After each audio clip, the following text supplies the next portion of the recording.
Choke, no joke. Yeah. It's choke, no joke. Let's go.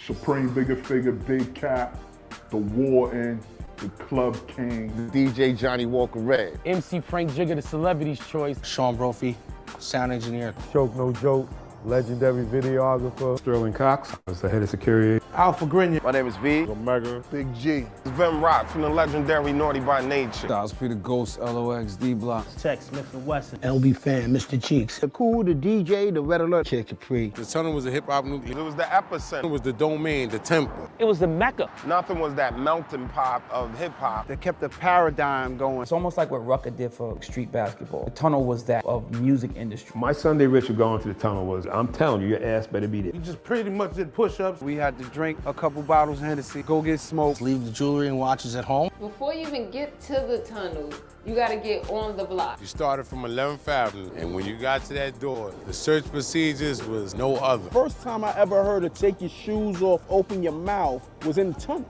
It was damn near everything but a full cavity search. Security at the tunnel was no joke. The beatdowns did happen. Some of them, if you had that chain out, that shit was leaving with one of them niggas. We had a handful of cats. When we were taking you out, they were digging in your pockets. The code check at the tunnel was crazy because you didn't know if you was gonna get your shit back. Sometimes the bloops happen where you might not get your coat. A lot of boys wanted to get their girls some fur coats, you know, so I mean, it was free.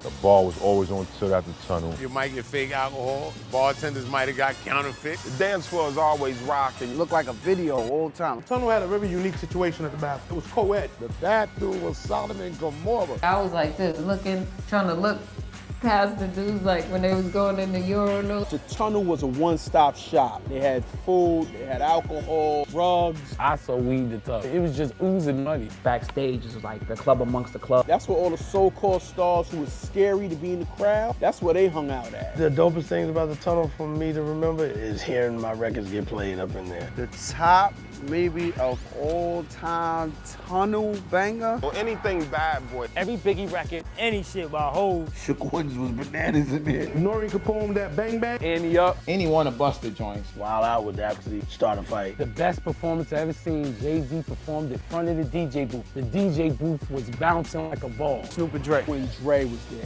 DMX, get at me, dog. The king of the tunnel was Jay-Z. Busta Rhymes. DMX is the king. Queen of the tunnel. Mary J. Blige. Foxy and Lil Kim. Eve. King of the tunnel record label-wise was Def Jam. Bad Boy. The best DJ at the tunnel was Flex. Big Cap, all day. Flex used to break off the records, but he used to try to bully Cap, like, don't spin this, because when I get here, I want to spin it. No, nigga, fuck wrong with you? What the tunnel did for artists, it solidified their street music. That gave us a platform, set up Rough Riders, Rockefeller, Bad Boy, slew of other artists. Closing of the tunnel, it was kind of sad because that was a big piece of hip hop. So losing the tunnel was like a little kid losing Disney. A famous mosque closing down. I think when the tunnel closed, it was necessary. Niggas was coming up missing. When you hear people of the late 70s talked about Studio 54, the tunnel was the Studio 54 of hip hop.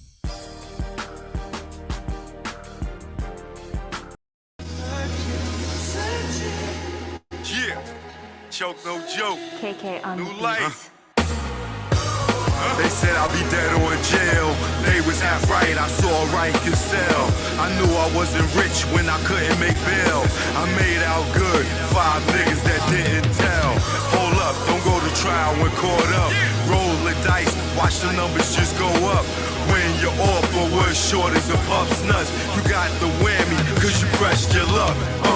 You could've been back on the town, industry bound, no more busting it down. To quarters, half O's, having to catch the flow, and reassuring those who act like they don't know that the ratchet let go. If you think we won't fill them hollow points up with mercury, send them to another planet, leave them screaming like Mike and Janet. Niggas can't stand it.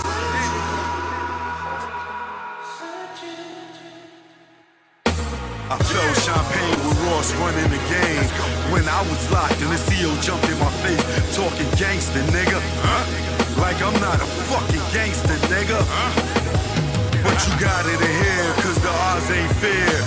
Cause you got that walkie and that button right there. But after 8 hours, you leave here. And that's when you friend, it's not fair. You shoot at the range, we shoot when in range. Roll up in that range, your face look real strange. The look on my face is I got that aim. Before you reach, you feel the pain. Blood stain, calculate to your brain. You been licked by that thing. In the game of death, that's what you get when got game. It's a method to the madness, how I bring the pain of one that's not sane. Joke, no joke. I do my thing. They say you're nobody until they kill you. I'm somebody alive, guess that make me an ill dude.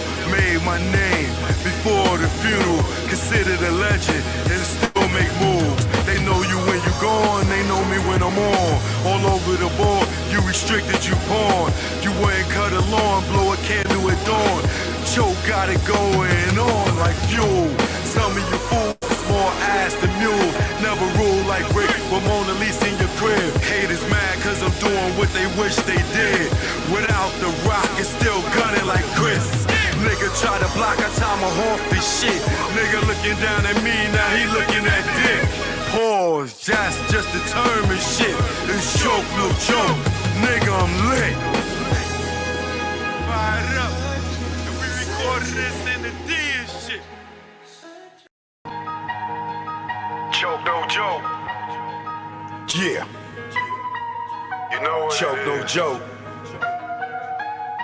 You know what it is. Let's go. 2020, rich niggas, money funny.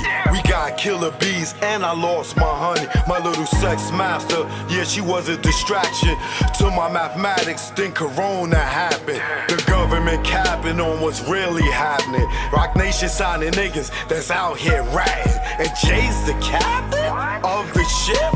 Ain't this a bitch? You keep his sign and snitch. We lost Andre and Rich. Life's a bitch.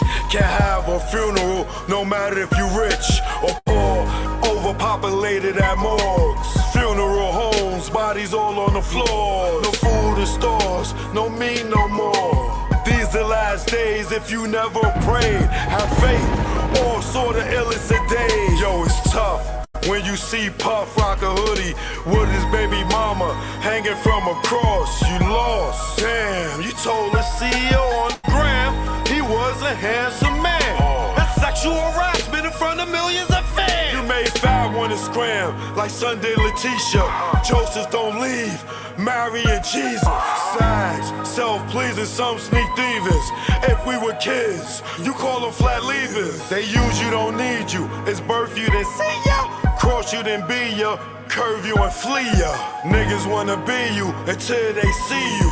They idolize you like you in the case. Nigga, you know who got punched in the face. In the A on stage or any place. A nigga like me never retire like Mace.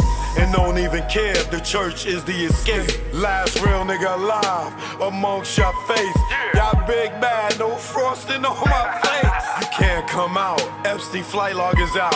And tell us what that spirit cooking about. Head to head with a satanist and niggas in doubt. The power of the dark side lock me out. That's why I'm black and get it in any sport trick. That's why you the non-factor. 6ix9ine keep acting like you ain't acting. You wasn't flagging in the court yapping. That tough guy on the gram was just blabbing. Nigga, you capping. I'm the king of New York. At y'all niggas, I'm laughing. At the plaza. At the plaza. It's the king of New York. Choke, no joke. We here now. You know what it is. Eden Wall, stand up.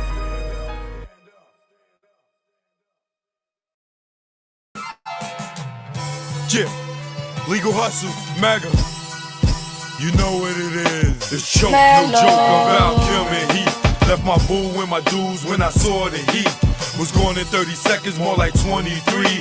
Took flight like Mike, number 23. Before the indictment came, I split like Jada, didn't get wet like Kane. Got out the game. I went from the tunnel, now movie making. So it ain't no confusing why you dudes be hating.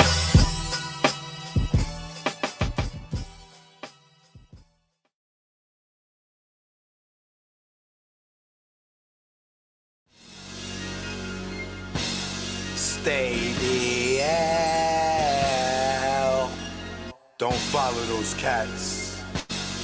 The niggas that be on the gram. Tell them what they doing. Choke, no joke. You know what it is. Yo, y'all niggas better stay DL. Down low. Stop flossing, man.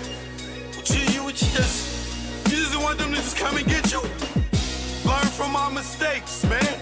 That's what this is about. Learn from mistakes. Choke, no joke. Let's go. You already know. Make it low. Let's go. My aim was enlightened. Drop jewels on you. You thinking I'm jealous? I ain't got cheddar like you. I'm the dude to a game. You got school. Was a local cat. Snatch you when I made moves. I'm paranoid and preaching. You was sleeping. Knew you was sneak thief and couldn't see us beefing. Learn from mistake. Don't show I got cake. Impress a nigga to rob me. Bitch, seal my fate. Get knocked by the feds. Lay up for about 8. Ass so busy flossing, ain't thinking about Jake. Loose, yapping, they wiretapping, videotaping, your ways in action. Front like times hard, two-door garage, ice like Liberage, with no damn jaw, without a reasonable doubt. You think you Jay-Z with your platinum jewelry, he got a job, B. You shining on doctors with 4 degrees, laughing cause I'm broke on the streets. Stay DL, BDL is out. You ain't DL when your name ring bells. Stay DL, BDL is out. You ain't DL when your name ring bells. Stay DL, BDL is out. You ain't DL when your name ring bells. Shh, let's go. For beef, we not dolo. For cash, you go solo. Thought I was your man, shot me down like Manolo. Thought I was your partner when you played me was whack. No niggas dust that I wouldn't flip like that. What gives? See your man struggle while you live? That's some shit. Struggling, give you the kicks. Used to stick for gooses. Born when we pump deuces. Break night in the jacks, trying to see millions like Brewster. You don't act like you used to. I'm the dude. When niggas was friends, like yo, go. I wet you like McClain for those who claim to be pain. The game of death, that's what you get with got game. Ill with automatics, we're never static. You carry at niggas, put one in your cabbage. Fear, don't have it, you fill me with laughter. In OGSC, then I'm original gun clapper. Like Dan get dapper, see a mill be Casper. Like Dre the doctor, the math from after. Stay DL, BDL is out. You ain't DL when your name ring bells. Stay DL, BDL is out. You ain't DL when your name ring bells. Stay DL, BDL is out. You ain't DL when your name ring bells. Nigga, y'all loud, louder than the weed, nigga. Thinking with your pockets, caught the ice lockets. She somewhere in Houston, you blew like a rocket. Her seed was bait, through the line she caught it. Gave her all that loot, she couldn't afford it. Frontin' to them bitches, y'all, I'm feeling hell. Blue puff in your face, daddy, all about Benjamin. Remember me, I'm your friend to the end. Like Chucky, used to slay bitches like Buffy. Thinking why they cuff me, think of the luxuries you had. In the cell with other willies, you brag. I push the big Benz with 20-inch rims. When in the club, Chris for all my men. Sitting across the bar, what's up, star? Back to reality, you back in bars. You chose not to listen, had the H-class glisten. Knew the rules of the game, played yourself out position. Stay DL, BDL is out. You ain't DL when your name ring bells. Stay DL, BDL is out. You ain't DL when your name ring bells. Stay DL, BDL is out. You ain't DL when your name ring bells. Yo, son, yo. Son, that's me, yo. I see. You ain't noticed me, yo. I see, all this diamonds and stuff, yo. How can I Fat not? diamond ring I got, yo. Yo, what you talking about, yo? No, Diamonds, yo. You know what I'm saying? Yo, I got $35,000 on me right now. Oh my God. Nigga, I can show you the money right now. I can show you the money. No, you ain't gonna show me nothing, I can show you man. my gun, yo. What? Yo. Oh Oh my God. The gun, yo. Son, man, what's the matter with you? Put that shit away. Yo, you act like you scared of something, nigga. Yo, I'll take my stay shit out, bust DL, it right man. now, yo. You know what I'm saying? Stay DL. Yo, the jewels, everything, yo, everything, yo. Yo, you heard about Dave? Oh my God, look at you, man. Yo, stay DL, man. Stay DL, man.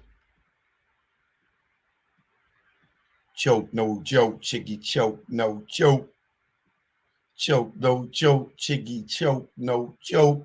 I'm in the building. Was good, was good. Kareem Smith in the building. Wildress Wolf. Jim, Freedom. Yeah. Excuse me, Pretty Gangster. Miss Fat. Dad to an Angel. She Rocks. Happy Valentine's Day to everybody. All right, happy Valentine's Day to you. If you are lonely like me on Valentine's Day, much, much love to you.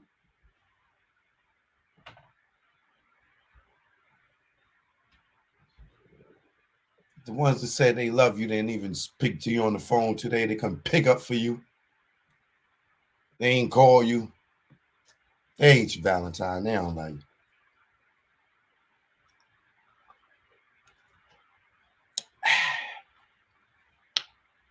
Happy Valentine's Day, Kim. Rochester in the building. Love Brown, what up? PX White Plains Road in the building. White Plains Road, Barnes Avenue, Bronxwood, Paulden, Laconia, Shefflin, Boston Road.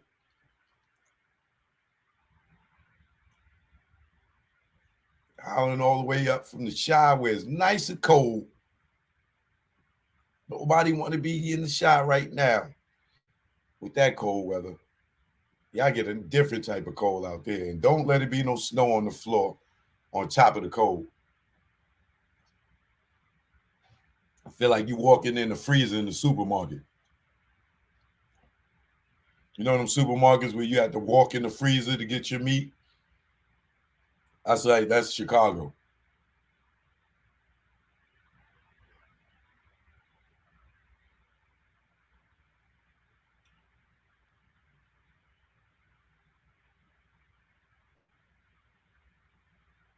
Yeah.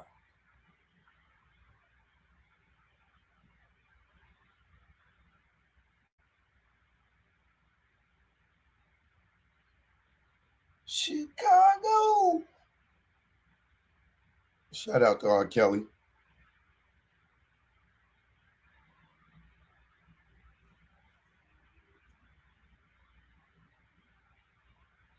Kels, we ain't forget you, Kels. All right, let me speak for myself. I didn't forget you, Kels. Shout out to R. Kelly. I know y'all been looking for me to continue on with the R. Kelly thing, but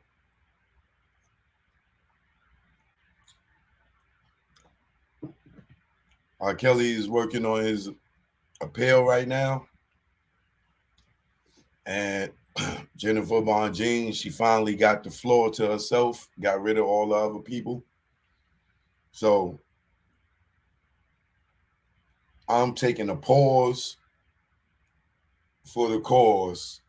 And the cause is Jennifer Bonjean, so she could smoothly represent this man without all the hoopla and anything. So I don't want to contribute to anybody saying anything and doing anything because of anything. So I'm respectfully giving this woman the peace that she's asking for to be able to get everything out the way so she could do what she do, so she could be victorious in what she do. So from me, you're not gonna hear nothing about R. Kelly until she's done. You know what I'm saying? So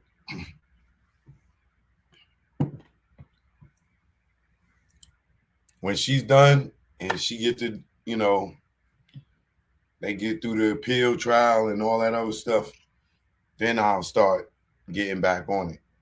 But in the meantime,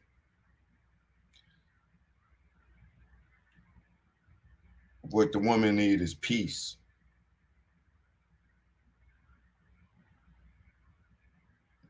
And I think that in giving her peace, because the internet is a circus. So giving her peace to focus can only make things better for him.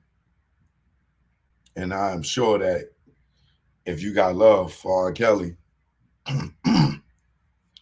you would agree with that.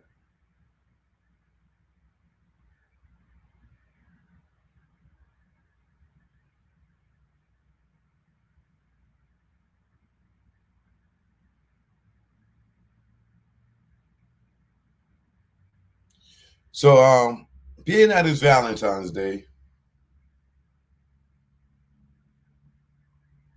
I'm going to be a gentleman.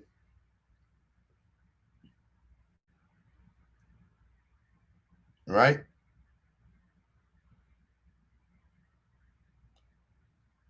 And what I'm going to do is I'm going to open my platform for anybody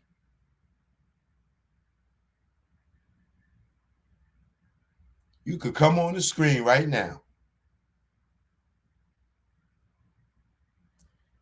and wish your loved one a happy Valentine's Day.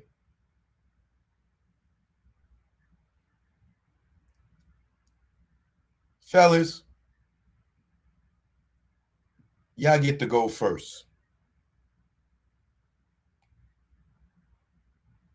I'm taking the first 3 brothers that want to come on the screen right now and propose to their girlfriend. If you are ready to propose to your girlfriend,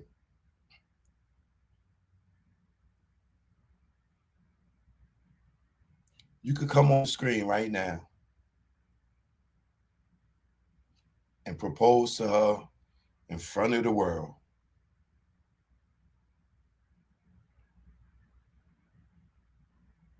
Ladies, if you feeling like Chrissy, Jim Jones' girlfriend, and you want to propose to your man,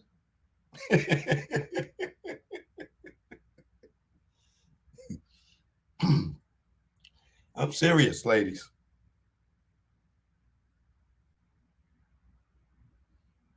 Ladies, what's up, ladies?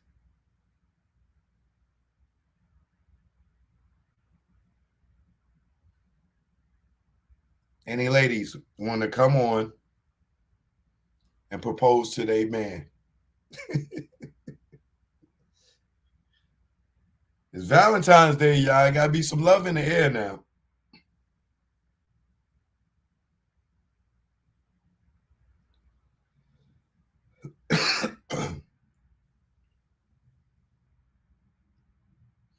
So all you gotta do is put a hand up in the chat. That means me. Put a hand up in the chat if you want to come on and propose to your girlfriend or your boyfriend. Or you could be gay too. You can shout out to the LGBTQ community. Plus, shout out to the plus people too. I don't want y'all people in the LGBTQ plus community to think that I'm homophobic or anything like that. I have no problem with nobody in any of those letters. So if you are a lesbian and you want to come on and propose to your lesbian girlfriend, if you are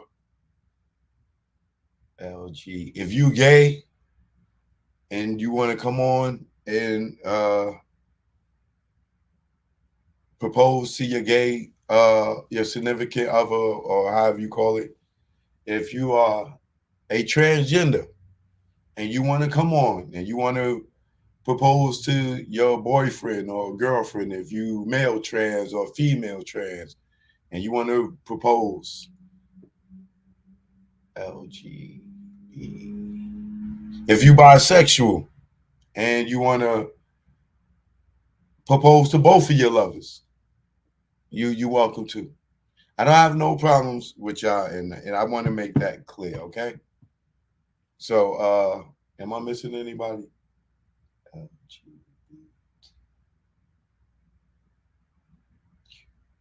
If you Q or you plus, I don't know what the Q is, but I'm being fair.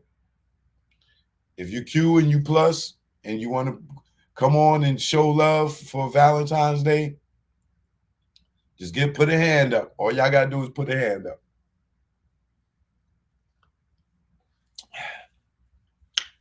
If you're heterosexual and you want to propose to your girlfriend or your boyfriend,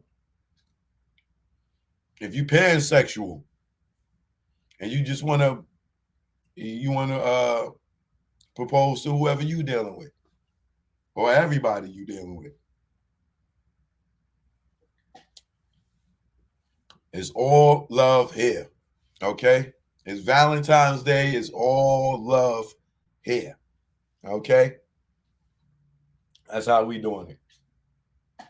No discrimination here, okay? That's how we doing it here. We gonna embrace them as they should embrace us. We all gonna embrace each other. It's happy Valentine's Day. It's love from here on out. Okay? Okay, let's go, y'all. I don't see nobody want to propose. I ain't see a hand come up yet. Nobody want to get married. What y'all all out here just shacking up, or you telling me y'all all married already? Am I making it uncomfortable in some rooms right now? Any couples watching me right now that's not engaged? And you like, nigga, you better put a hand up there.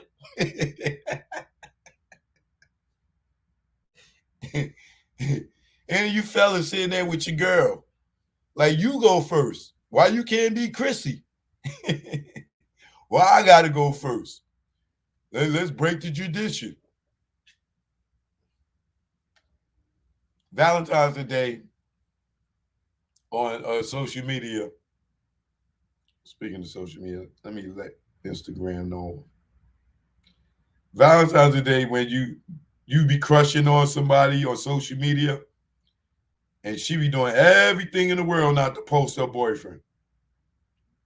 So you be thinking she's single. Then bam, here come Valentine's Day. And y'all get y'all heart broken. You go to your Instagram, you scrolling, you see the girl you done gave her you gave her 1 million likes in the last year. You gave her 1 million happy faces, heart eyes, everything. You crushing. She didn't even like your heart face once or twice. And you just feel like you about to shoot your shot. Then February 14th come up. You're like,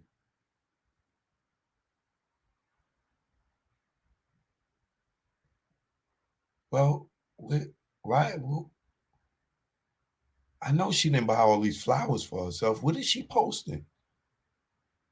Why are these roses leading to her bedroom? Nigga heart start crumbling, start breaking. Big heart on the bed. Bunch of gifts. Then she turned the camera around to the dude. Thank you, baby. Then it's like, dong, dong, dong.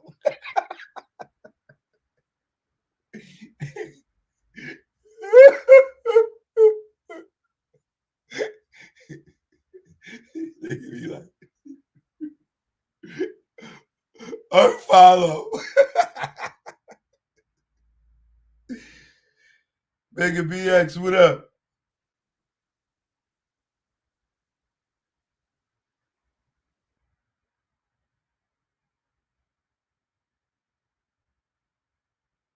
Wait a minute.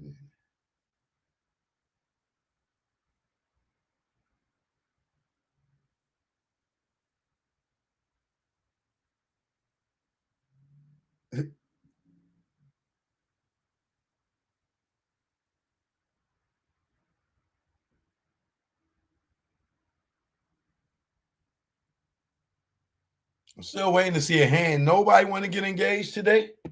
Come on. I know all y'all not already married now. Stop it. Come on now. Y'all not all already married now. Stop it.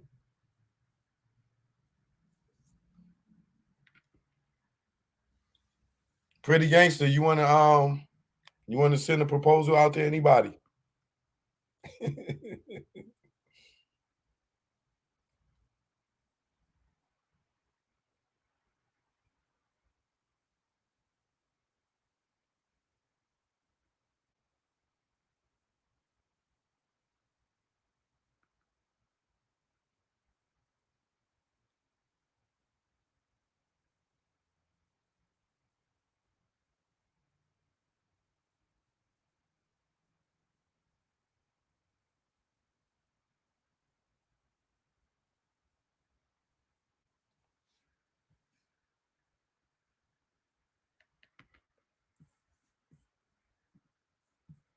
Yeah.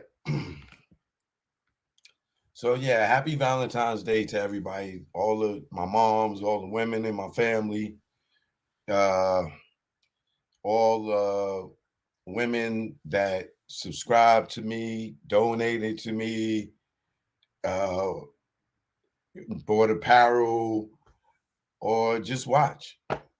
Happy Valentine's Day to all my booze out there.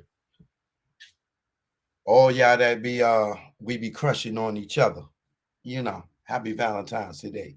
Valentine's Day to you too, boo. All right.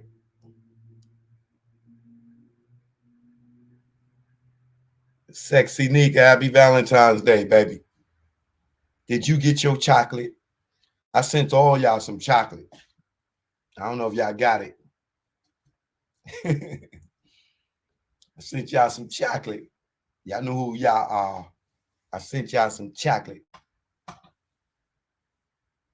Kenny, what up?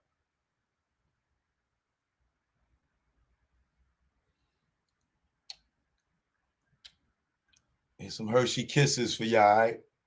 It gets no chocolate. You get this is real chocolate here. All right? I'm blowing these kisses at y'all ladies, okay?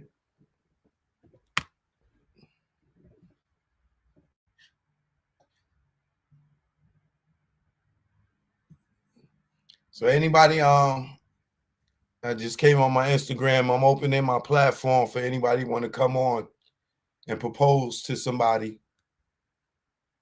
If you want to come on and propose, whether you're a brother and you got a lady out there that you want to propose to publicly, you want to surprise her. This is better than putting it on the billboard. Do it on the Choke No Joke screen. I'll just send you the link and you come on, you tell us your name, you tell us her name, where you met, how y'all fell in love, and why you want to marry her. And then ask her to marry you. All you gotta do is put a hand up. Let me see somebody put a hand up. That go for you ladies too. If you ladies is Chrissy from Jim Jones' girlfriend, and you don't mind dropping on one knee for your man, and you want to come on the screen and drop the one knee and ask your man to marry you, don't be shy. Don't be shy. Be like Chrissy. Be a boss.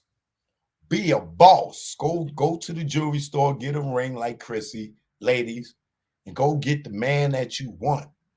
Be a boss. Break. Sexy nigga said, nah, I'm good. Be a boss, ladies. This is Valentine's Day.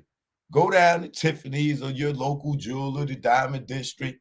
Get your man a couple of carrots. You know what I'm saying? And to go, pull him out in front of his mother and his father, in front of your mother and father. And you drop the one baby girl and say, I'm tired of playing these games, fool. I need to be knocked up and walk down that aisle. Chrissy gang. You know what I mean? It's Chrissy gang. Chrissy gang. Where all my Chrissy gang girls at? They propose to their man. They ain't waiting for no man to propose to them. They gonna drop the one knee and they gonna get their man. Tell them, Chrissy style. It's Valentine's Day now. And somebody says she's still not his wife. Yes, because he wasn't ready. What you mean? He wasn't ready. She was ready. He wasn't ready. You know what I mean? It ain't her. So if she ain't the wife, that's on him.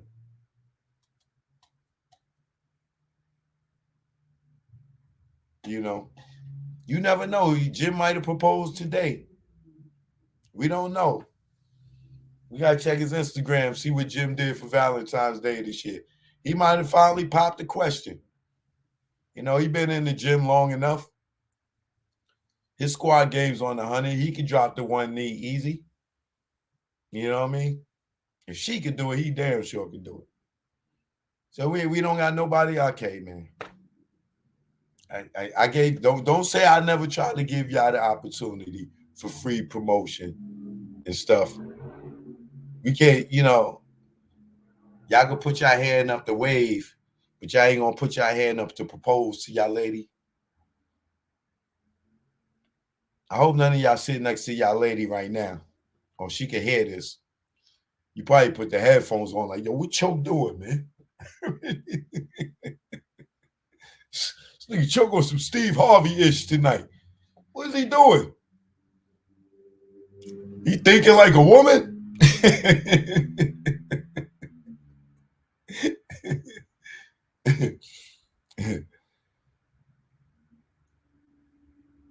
What you say? He probably did propose to her. He probably did. That's what I'm trying to tell you. Somebody said they common law married now. That depends on where they live at.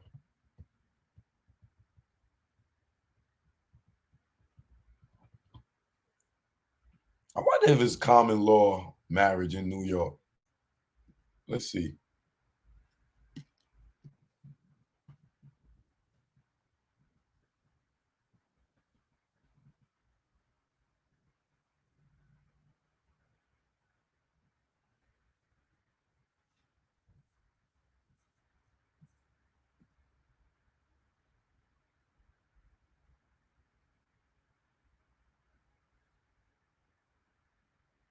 If Jim and Chrissy been together for 7 years in the state of New York, they common law married.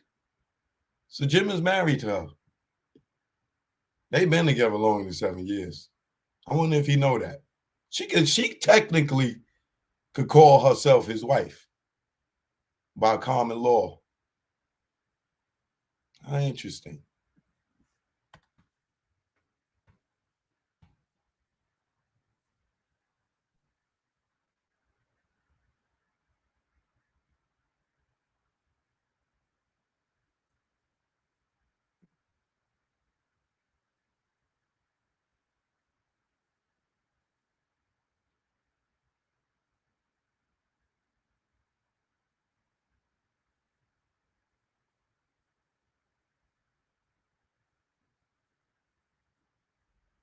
Wow, that is interesting.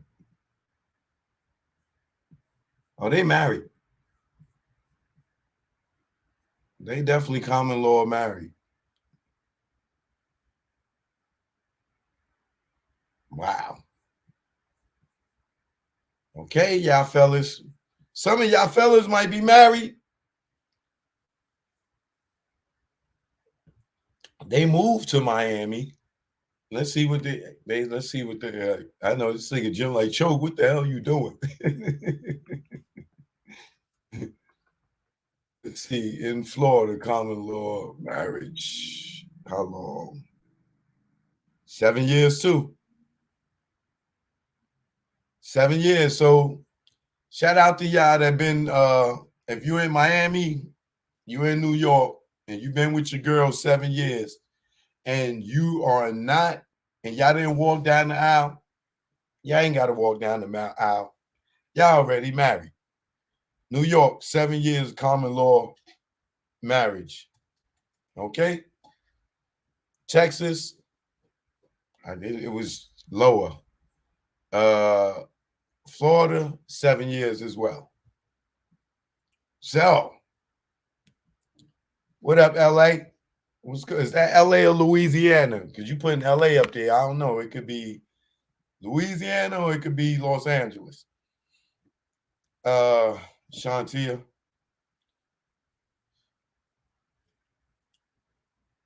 Somebody said no common law in New York. Yes, it is. You better look it up. Because I just looked it up. I ain't gonna talk about it unless I look it up. It say it right here. You want to see it?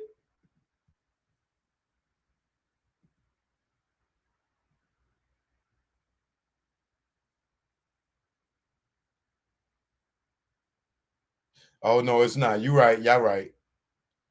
They not valid in New York. So what is this right here talking about?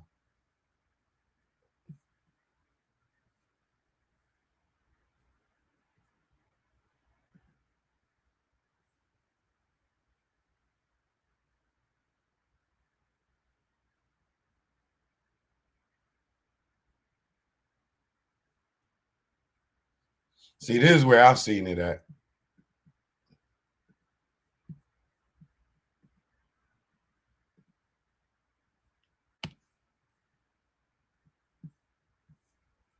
You see that?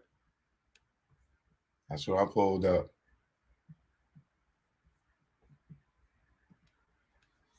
Right here.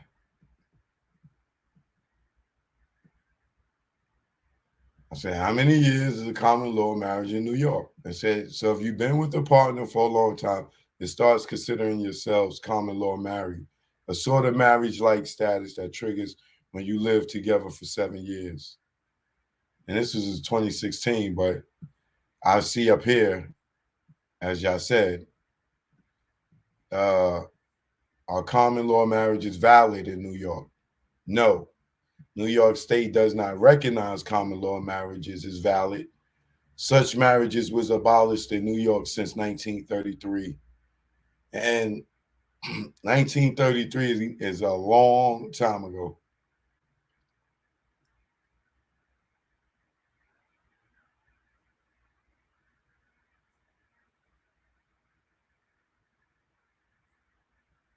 So Jim, you good, Jim. You dodged the bullet, B. You dodged the bullet. But let's see about Florida, though.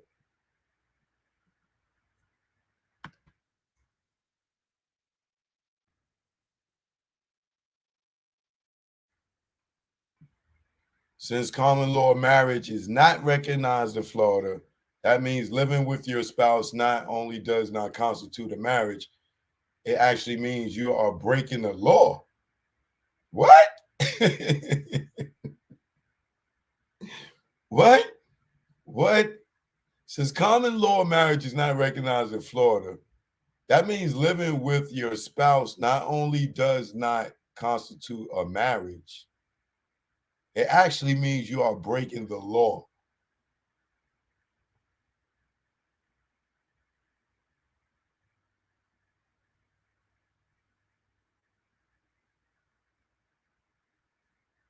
How are you breaking the law?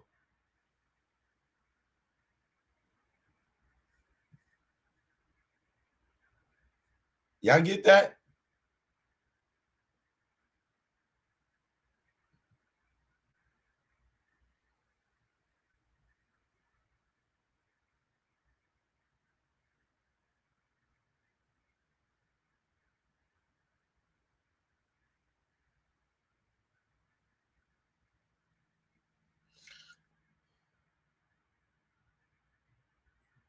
This is crazy. Do y'all get that?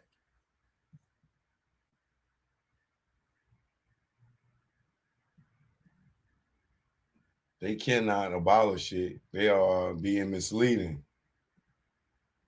Biblically, you saying they saying that biblically? Common law marriage, Colorado, Iowa, Kansas, Montana, New Hampshire for inheritance purpose only. I live in Florida. Everything is illegal. BS, they are lying. The Bible. Yes. What about in Jersey? Jersey does not recognize it either. Yes, sir. All right, let's see. Yo, so if you shacked up in Miami right now with a chick, you breaking the law. So right now, since Jim and Chrissy is not married, you trying to tell me they breaking the law and living in Florida? What does that mean? Are they saying that's what do they call that?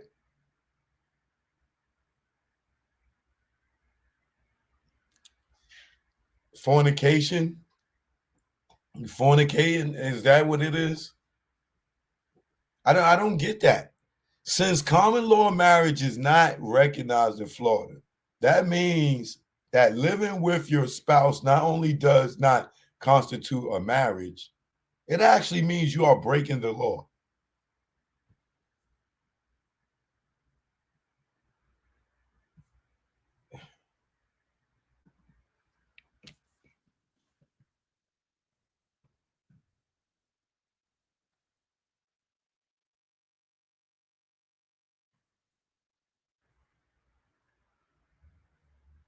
Here we go.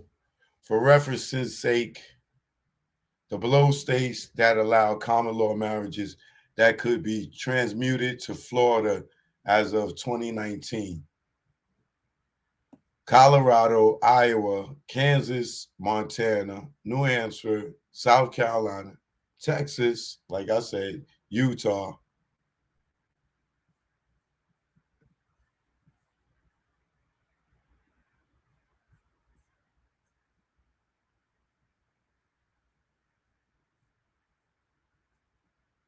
So if you're in Colorado, Iowa, Kansas, Montana, New Hampshire, South Carolina, interesting.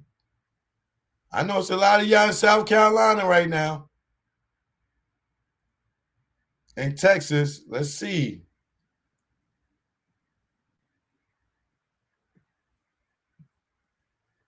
South Carolina.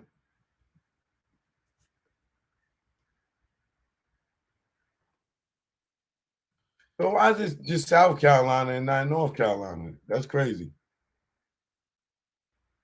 You may not be surprised to know that, yes, South Carolina does recognize common law marriage. There's no difference between a common law marriage and a traditional marriage ceremony with a marriage license. Whoa.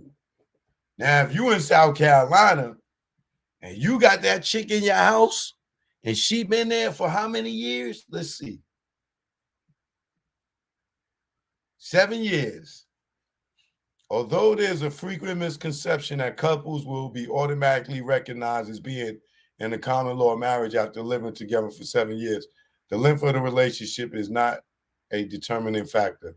A common law marriage, like any other marriage, is a contract. Woo.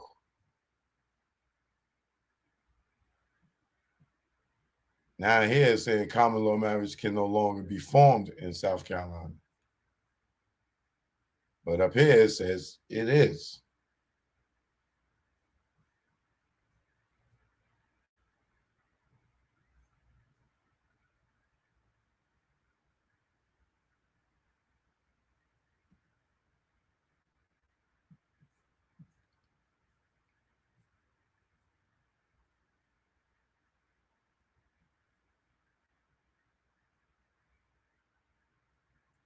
What is common law marriage in South Carolina? A marriage usually involves both spouses obtaining a marriage license from the probate court and having a ceremony where the spouses exchange vows.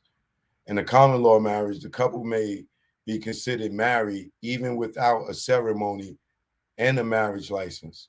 Wow.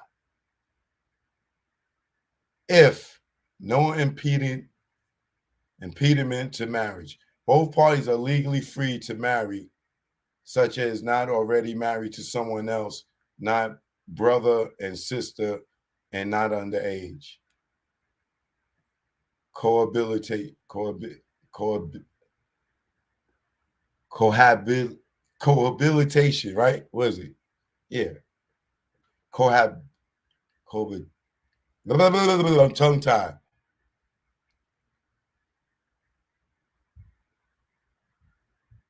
Cohabitation. The parties must be cohabitative, live together. Present intend to be married. They must be in agreement, formal or informal, and an intent to be married. What's formal or informal? In writing, like he can insinuate that he wanted to get married, and like with the what? This must be an agreement, formal or informal, and an intent to be married. Reputation. Both parties must hold themselves out to the public as husband and wife. Now, most couples that are not married, that been together for a long time, will refer to each other as husband and wife. But if you in South Carolina and y'all been together for 7 years and y'all been cohabitative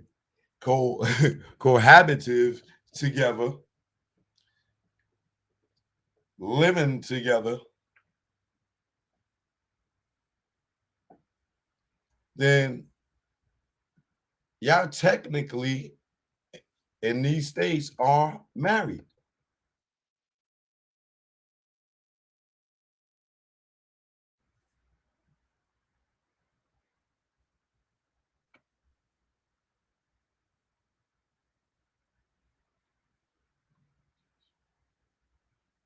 Cohabitation.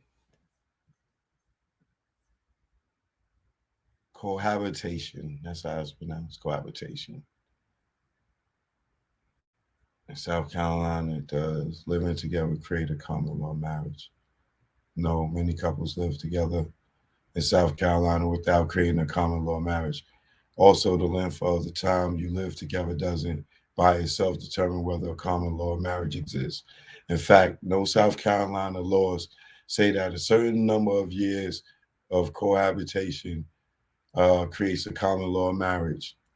A couple could live together for decades without creating a common law marriage, or they could create a common law marriage based on one evening of living together. Oh, hell to the no. Oh, hell to the no.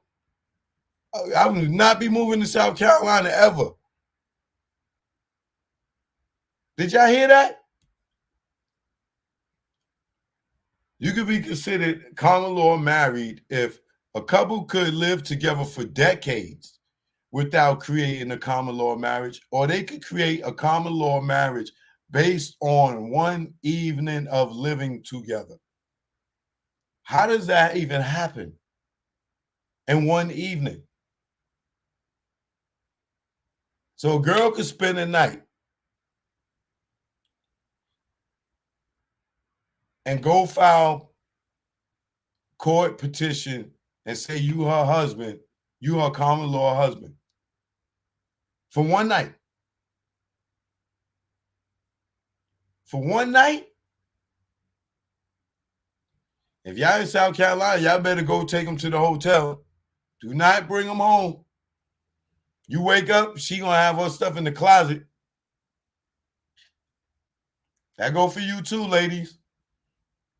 These bum niggas come from jail. You know, you ain't had none in a long time. You go out to the bar, had a few drinks. You see this dude, he all looking all buff. You thinking because he was in the gym or something. You say, oh, he a trainer. No. He's a lifer. He's a 3-time felon. And you take him home.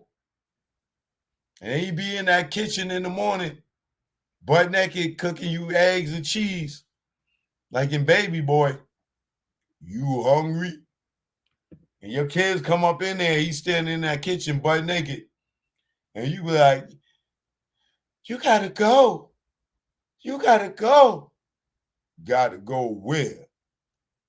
You don't know the law? Girl, I've been locked up 30 years. I know the law. I live here now. I'm your Commonwealth husband. I just met you last night.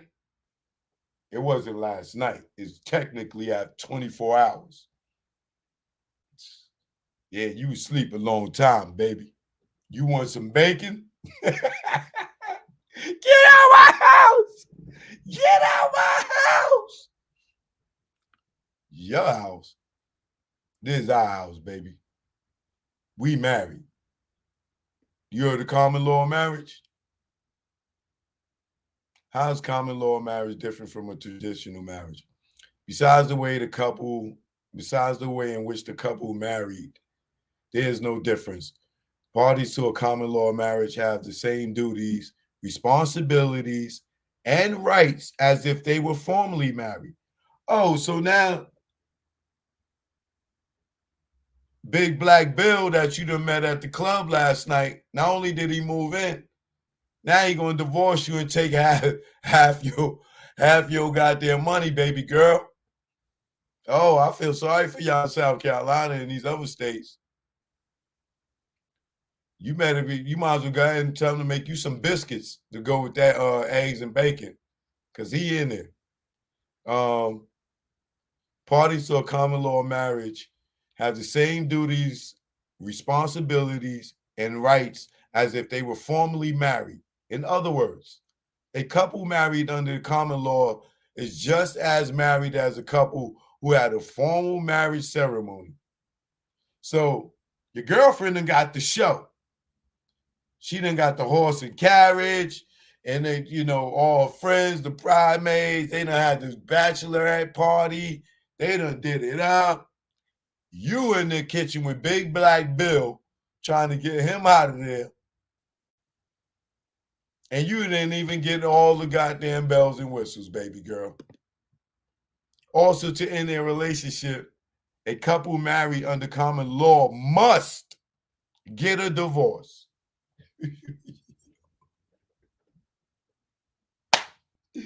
South Carolina is not for me. I'm sorry, yo. I'm sorry. I don't know how we got here, but I am glad we got here.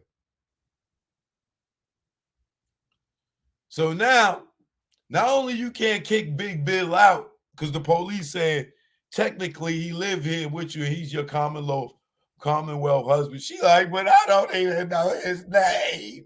He just told me Big Black Bill.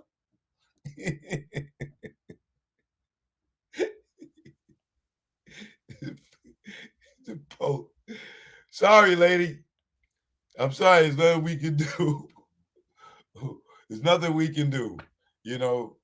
Big Black Bill, it is, but technically we can't kick him out. In the state of in the state of South Carolina, it's legal, baby. I'm sorry. Is there anything else that we can help you with?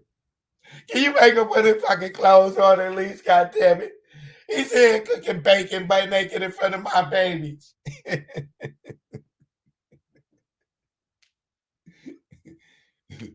You want some butter and jelly on them biscuits, baby?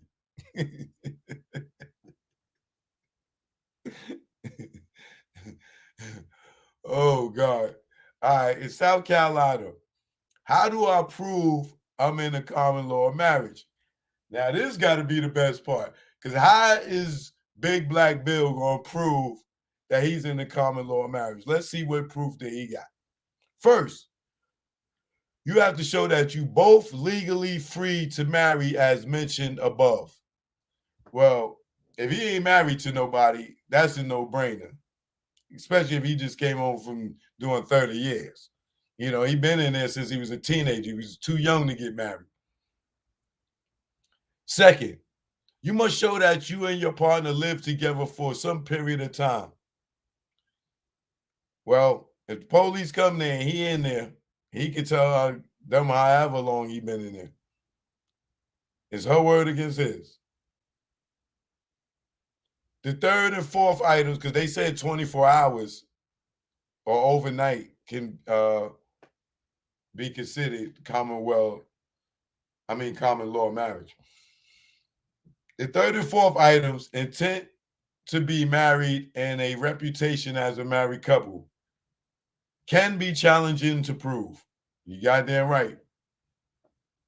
Intent to be married. Intent to be married can either be formal, such as a written agreement signed by both parties stating they're married, or informal, such as calling each other husband and wife.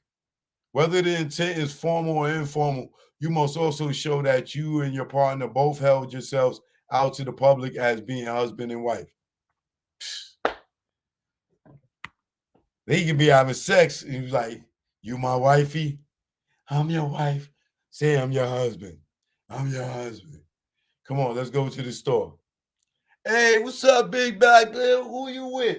Oh, there's the wife. Right, baby? Yeah, wifey. And they had that same person in court. Hey, yo, when we see you that day we was going to the store and you asked me who I say she was. What did I say? Your wife. And what did she say? Yeah. Oh, yeah. There you go, Your Honor. It's that easy. Holding yourself out to be public, holding yourself out to the public as married. This is also called reputation. Essentially, you must show evidence that both you and your partner act in ways so that the public accepted you as a married couple. Examples include both parties in the relationship told others that they were husband and wife. I just told you how you could do that. That would not only be proof of an intent to be married, but also proof that you held yourself out to the public as a married couple. If one party was making that claim and the other party didn't know it, then that wouldn't be proof of reputation. However, if one party was making that claim in front of the other party and the other party remained silent and let others think that there was a marriage, then that would be proof that you were married under common law. See? Right, baby? Yes. Boom, you married. Or the couples fill out paperwork using the same last name. Again, this would be proof of an intent to be married and proof of reputation. A few examples of this include joint checking accounts, a lease agreement. A lease agreement is easy. Hotel and motel registry, very easy. Joint tax returns, beneficiaries on the life insurance. Why does it matter whether I'm in a common law marriage? If a couple breaks up, the rights between them can be drastically different depending on whether they're considered to be in a common law marriage. Here are some examples. Bigamy. If the couple is married under the common law, then they must get a divorce. Otherwise, it's illegal for either of them to get remarried. That's crazy as hell. Alimony. Let's assume that an unmarried couple lives together and one of them provides most or all of the financial support by paying the bills. If the couple splits apart, each party is on its own financially. However, if the couple is married under common law, then the breadwinner may have an obligation to pay alimony to the other party. That's crazy. I won't be going to South Carolina. So that means Big Black Bill, this woman was a prestigious professor at Harvard with 4 degrees making $4 million a year. And Big Black Bill just lucked up and he spent the night and stayed a week. A week turned to a month. And then she said, get out. And he said, no, I'm your common law husband. And when she went to kick him out, she found out she had to divorce him. She paid for a divorce, and then she turned around and had to pay this man alimony.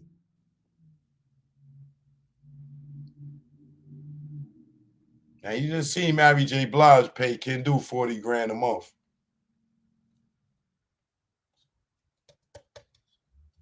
Alimony can be expensive.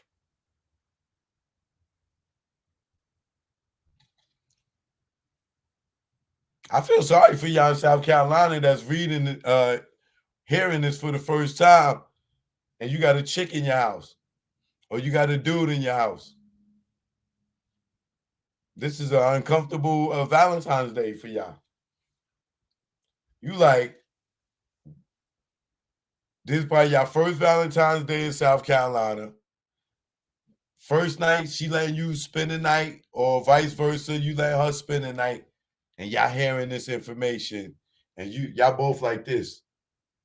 She like, whoa, word? This is a nice house, huh? Oh, this is all yours?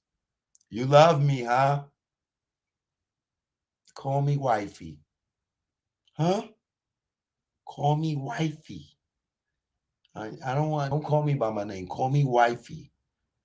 Why you want me to call you wifey? Don't worry about it. I just, I can't tell you I was watching Choke's show the other day and I learned something. So I'm coming over. Look, me and my mom having problems right now. Can I stay with you for a few days?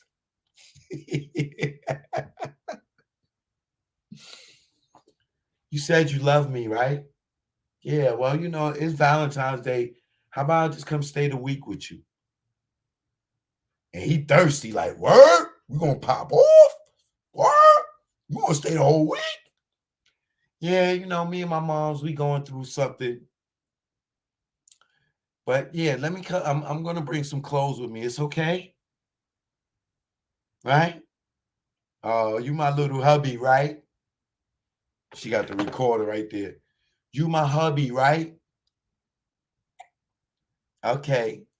What's my name? Wifey. Huh? Wifey. Okay. Oh, we together. I'm coming to stay with you, okay? All right. I'm gonna bring, make sure your trunk is clear because I overpack. I always overpack. I go away for 2 days and have 3 suitcases. I always overpack. So just make sure you got enough room in your trunk because I'm gonna bring a few things. I got a bag just for my suit, for my shoes alone. I got a suitcase. So I'm gonna stay with you for a week. Okay, we gonna go swimming and all that too. Yeah. Okay. Okay, hubby. I'll holler at you. What time you be here? Okay. Yeah, because my mother getting on my nerves. Hurry up. Yeah. Okay. Okay. Thank you, Choke No Joke. I just got me a South Carolina moving. I'm 25 to 3,500 square foot, 5 bedrooms with the pool and a little gym. Thank you, Choke. I'm about to move in. Common law. And I'm stay there. I told him a week. When I put it on this boy, I'll be there for a month. And then I'm out.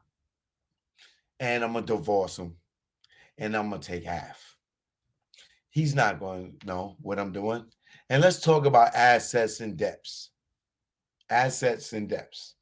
When an unmarried couple lives together, it's common for both of them to contribute financially to their relationship. He going to pay all the bills, and she going to buy her makeup. such as helping to make mortgage payments or buying furniture and appliances together. Oh, she gonna go and she gonna get him to take a drive.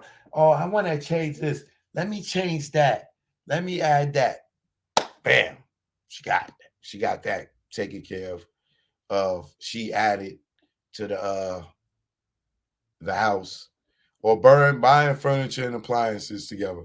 I'm saying giving girls scams and dudes. What am I doing here? Let me stop with all the extra stuff. Let me just read this. Because I'm saying, thinking about it, somebody probably saying, taking notes like, I'm about to move to South Carolina right now. Or somebody in South Carolina like, what? Say what? I'm going to the club tonight. Or buying furniture and appliances together. When an unmarried couple splits, major problems can arise over the property and debts if the parties can't agree on how to divide their assets and debts. For example, we deal with the case where an unmarried couple lived in a home that was titled in the boyfriend's name, but both parties signed the mortgage. When the couple broke up, the boyfriend was legally entitled to keep the property and the equity in the property, even though the girlfriend made mortgage payments for several years. To make matters worse, the boyfriend wasn't able to make the mortgage payment on his own. And the house went into foreclosure. Because the girlfriend signed the mortgage, her credit was ruined, and the bank tried to collect directly from her. If the couple had been married, then the family court could have ordered that the property be sold and the woman received her fair share of the equity in the home. Also, the family court could have ordered that she remain in the home instead of the boyfriend.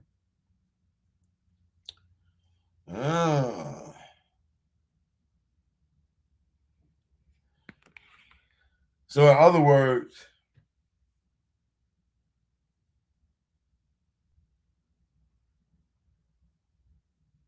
if she moved in with him and then he went broke and couldn't make his payments, couldn't pay his mortgage, and she started paying the mortgage for him over all these years, being that they're not married,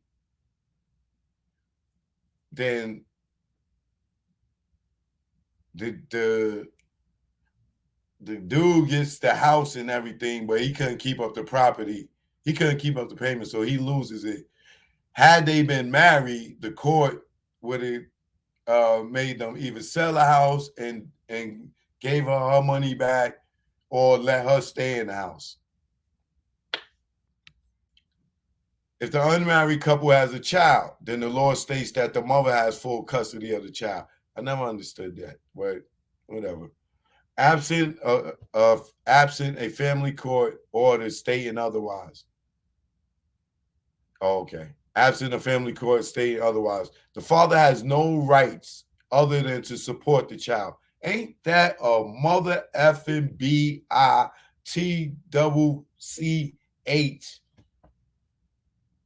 Y'all heard that? That just turned my stomach. Kanye, you heard that? You're lucky you're in California, but that don't even matter because this applies to all states. That's crazy. The father has no rights other than to support the child. So I don't have no right to see the child, no visitation, unless I go file for it. I have no right to chastise my child if they doing wrong.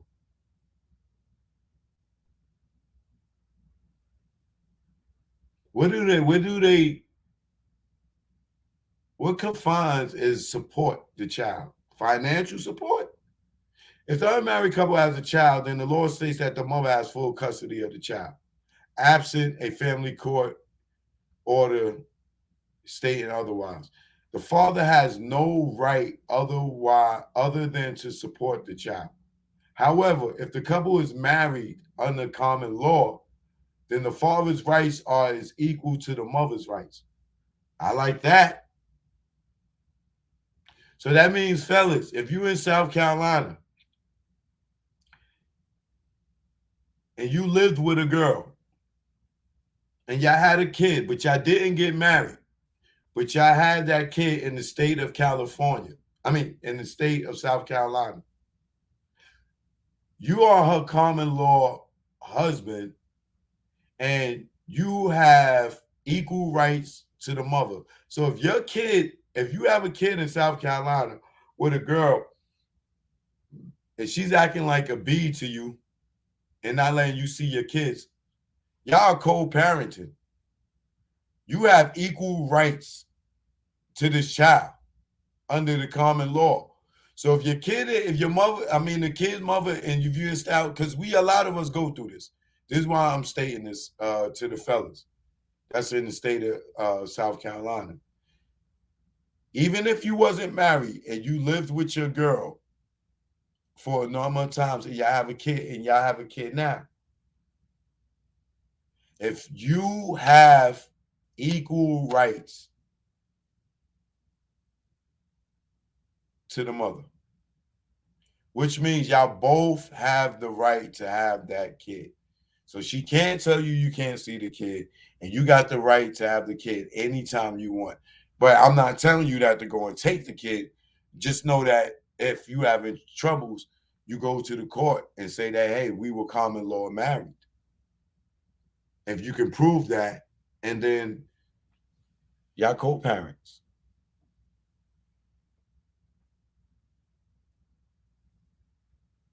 Death and probate.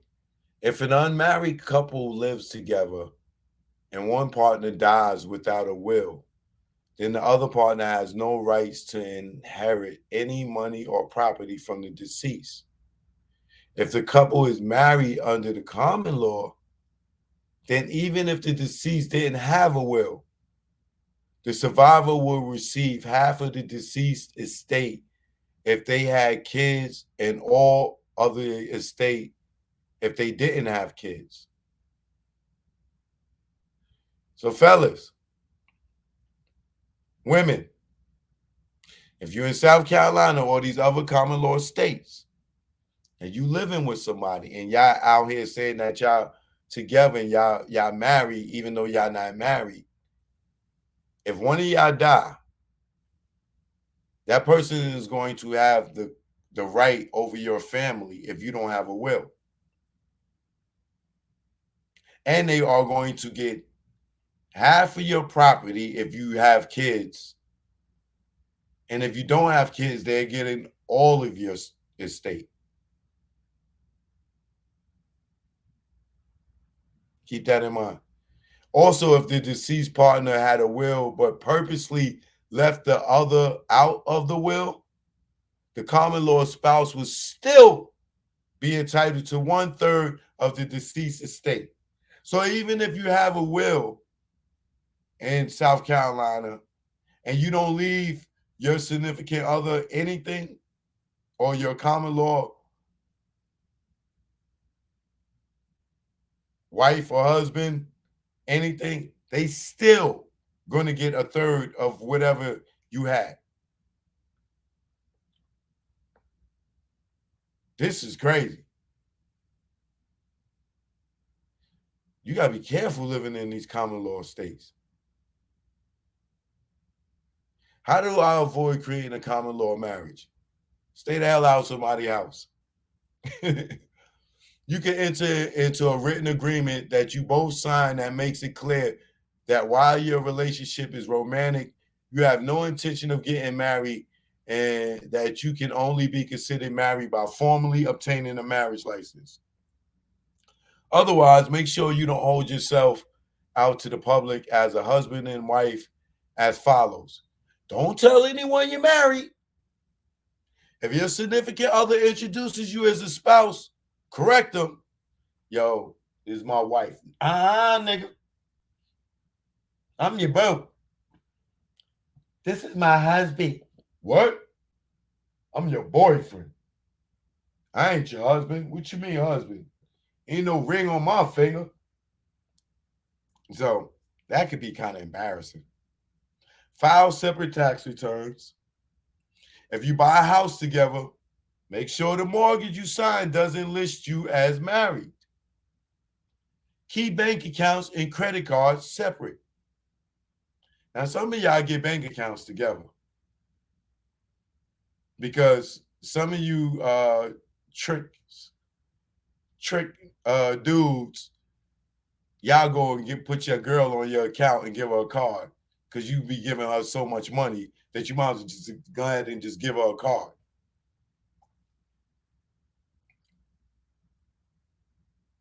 And then some of y'all try to share accounts just to show some type of loyalty in a relationship.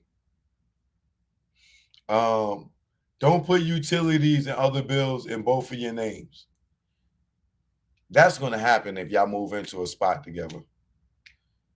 Some of y'all might move into a spot together and get a spot together because y'all need both y'all credits together just to get the spot. And y'all might act like y'all married.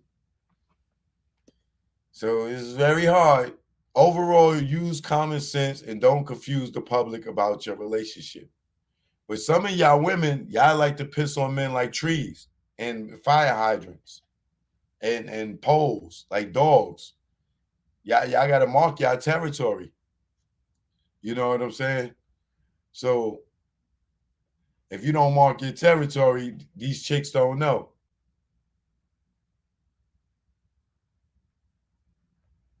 And you want them to know. So some of y'all be like, yo, that's my husband. And y'all ain't even married. You dig? So I don't know where that came from, y'all, but somebody needed that information. That just turned into a whole goddamn topic in itself.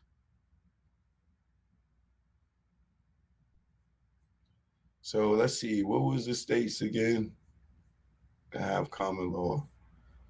Okay. So with all that I just said,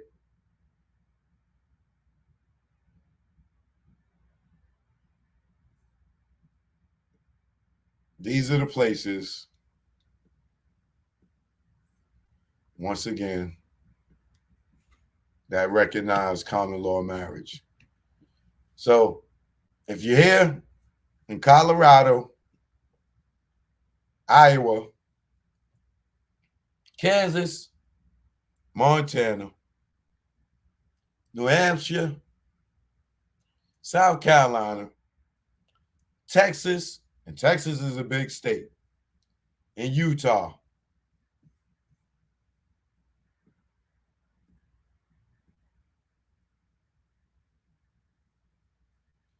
Those are the places. Now, if you find this to be a good hustle for you, you want to go get you a husband or a wife and get your common law on, then you can move to Colorado, Iowa, Kansas, Montana, New Hampshire, South Carolina, Texas, and Utah. Only place I lived before out of these places was Texas. I did visit Colorado before Denver. Never been to Iowa, never been to Kansas, never been to Montana, never been to New Hampshire. Been to South Carolina plenty of times. In Utah. Never been to Utah. But shout out to all y'all that's out there. If you didn't know this information, you learned today. You learned today. So any of y'all couples want to move to South Carolina? Somebody said, no, don't come to Texas. That was interesting. I'm sure it's somebody that know common law all so well and use that as a hustle. Because if you are smart and you read that and you are a hustler, like you see in the movies, you know, you can really use common law as a come up. I'm sure some gold diggers out there like, nigga, you late. You late, Joe. I done had 2-3 divorces already. I done got caked up. They probably moved from these common law states. They done moved from they grew up in Colorado, got a person in Kansas, and probably living in South Carolina right now on their third Vic. That's a gold digger's dream right there. Like that is a gold digger's hustle right there.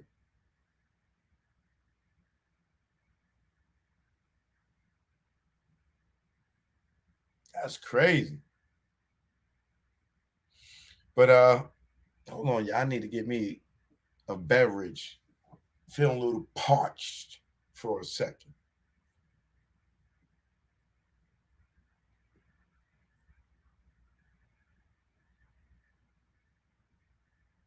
Hold on, y'all. Let me grab a drink real quick. Be right back.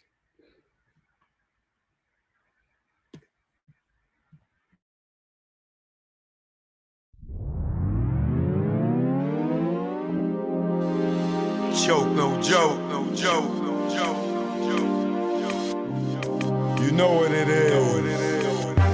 This go out to the desperate housewives in New York, Atlanta, Texas, California, Mississippi.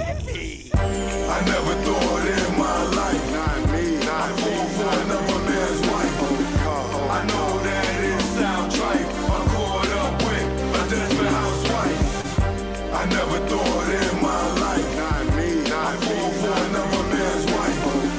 I know that it sound trite. I'm caught up with a desperate housewife. It was quick how it happened.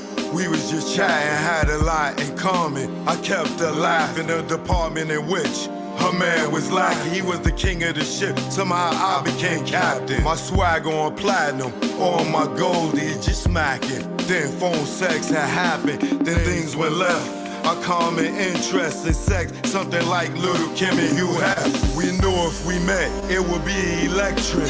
Then the day came and we met, it was beyond my dream. Her cream so sweet, it made me scream. It was like a dream. Know why he made her queen? I wanted to find Marty McFly and use that time machine and run up in the church, create a scene, object to that wedding and give her my ring. Like I never thought in my life I'd fall for another man's wife. I know that it sound trite. I'm caught up with a desperate housewife. I never thought in my life I'd fall for another man's wife. I know that it sound trite. I'm caught up with a desperate housewife.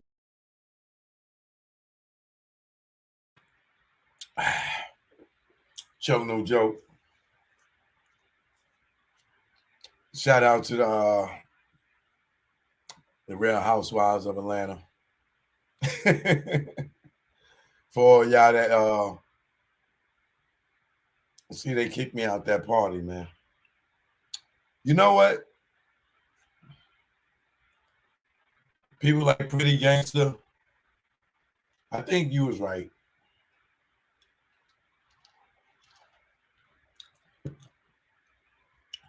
A lot of people was hitting me like, yo, Choke Sheree knew. She had to know. Right? And me giving people the benefit of the doubt, I'm like, nah. They like, yo, she did the same thing to Nene. And I'm like, nah. Pretty Gangster, a bunch of other people. Choke. Like, you sure? She could have something to do with that. And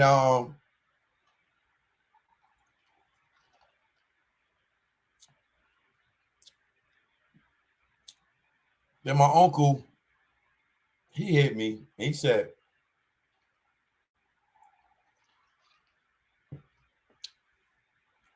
man, that girl knew what time it was.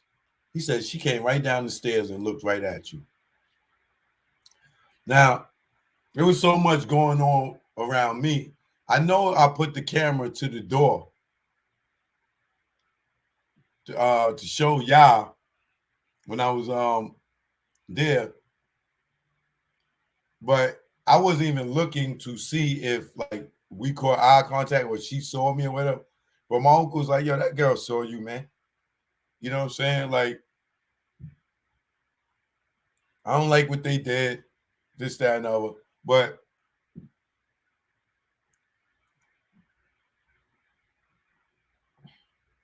I understood where my uncle was coming from, as well as a bunch of other people. That started hitting me like, Choke, you overlooking it. You know what I'm saying? So whether she did or didn't, to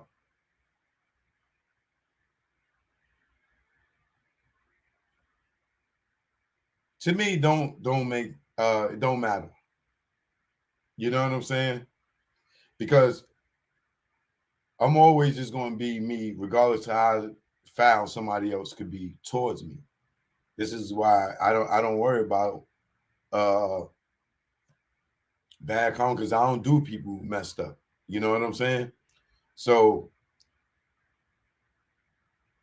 had she did that, or and the more I'm thinking about it, the more I think that y'all right, because of the numerous people that I came in contact that reached out to her or whatever. So for me, it don't even matter.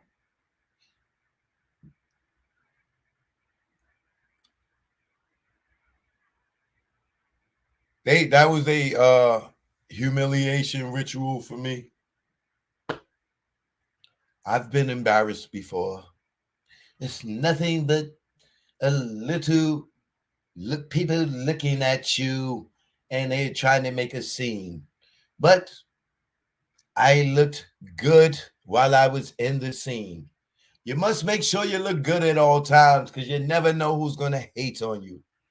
And when all the cameras turn around and they focus on you, you want to look good. So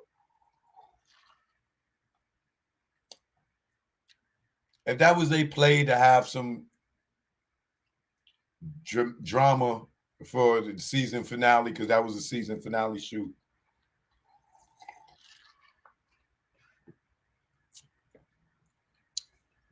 it's cool.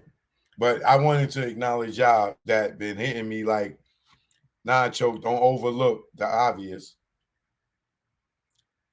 You know, because sometimes you don't see things when it's hard to see things when you swimming in the fish bowl with a bunch of goldfish. It ain't till you flick yourself out the fish bowl and analyze the fish bowl and everything that's swimming to see who's the sharks and piranhas and the snakes in the goddamn fish bowl. But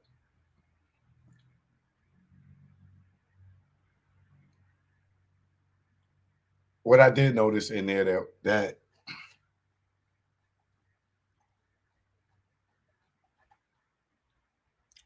it was a very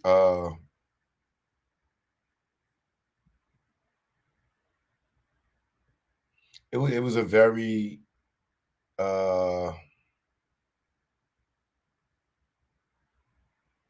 you know what? I'm not going to get into that yet, because the thoughts that I got right now, I'm going to do a whole show on it, and I want to write down everything that I want to say so it don't come across the wrong way, because it's a sensitive issue for some sensitive people, and I'm going to break it down to them in a way so they can understand how, so they can see things through my eyes. So I'm not going to get into that right now. But what I do want to acknowledge that y'all that hit me up to say, Cho, don't overlook everybody. You know what I'm saying?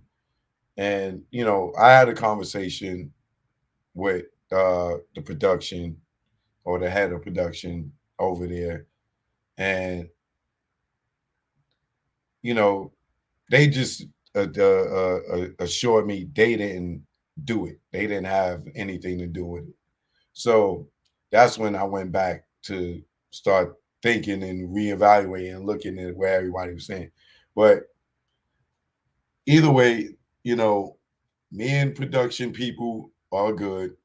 You know what I'm saying? We had a relationship before, during, and after me being there. So we good. We had a nice long conversation. So I'm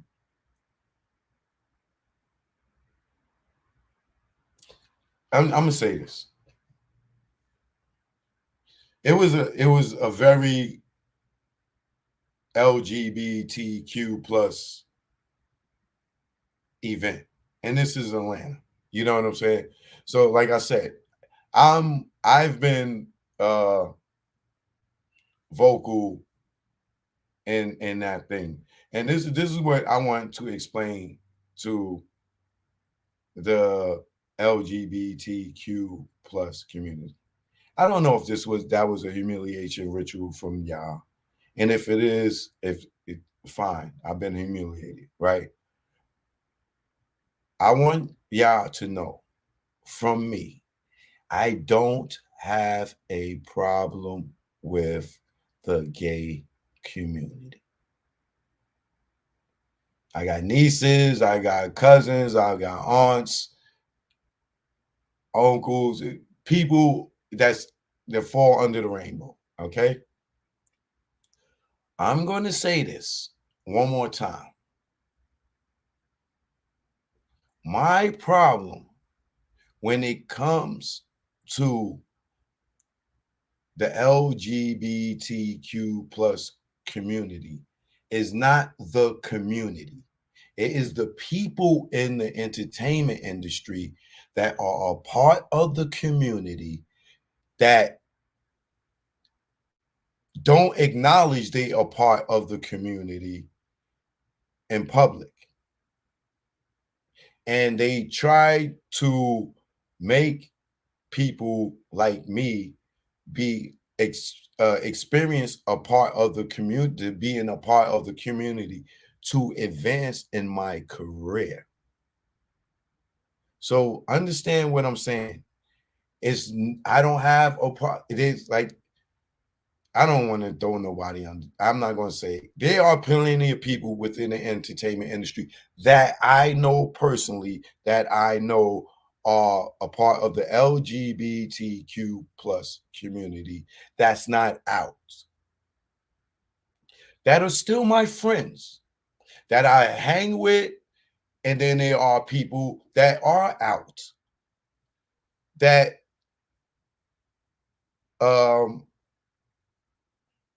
that I hang with. You know, got relations, stylists, makeup artists, hairdressers, people I just grew up with, whatever it is. But I want y'all to understand there are plenty of people that I've worked with that are gay, lesbian, trans, whatever, all that, right? Because I'm in the entertainment business. So I've been around it forever. I've been the one that brought people like Joe Exclusive, a stylist. Joe Exclusive, if y'all, let me show y'all a picture of Joe Exclusive.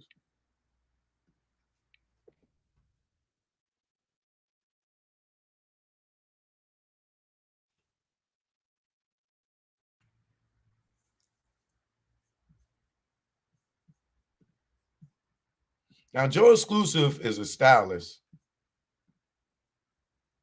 that I've known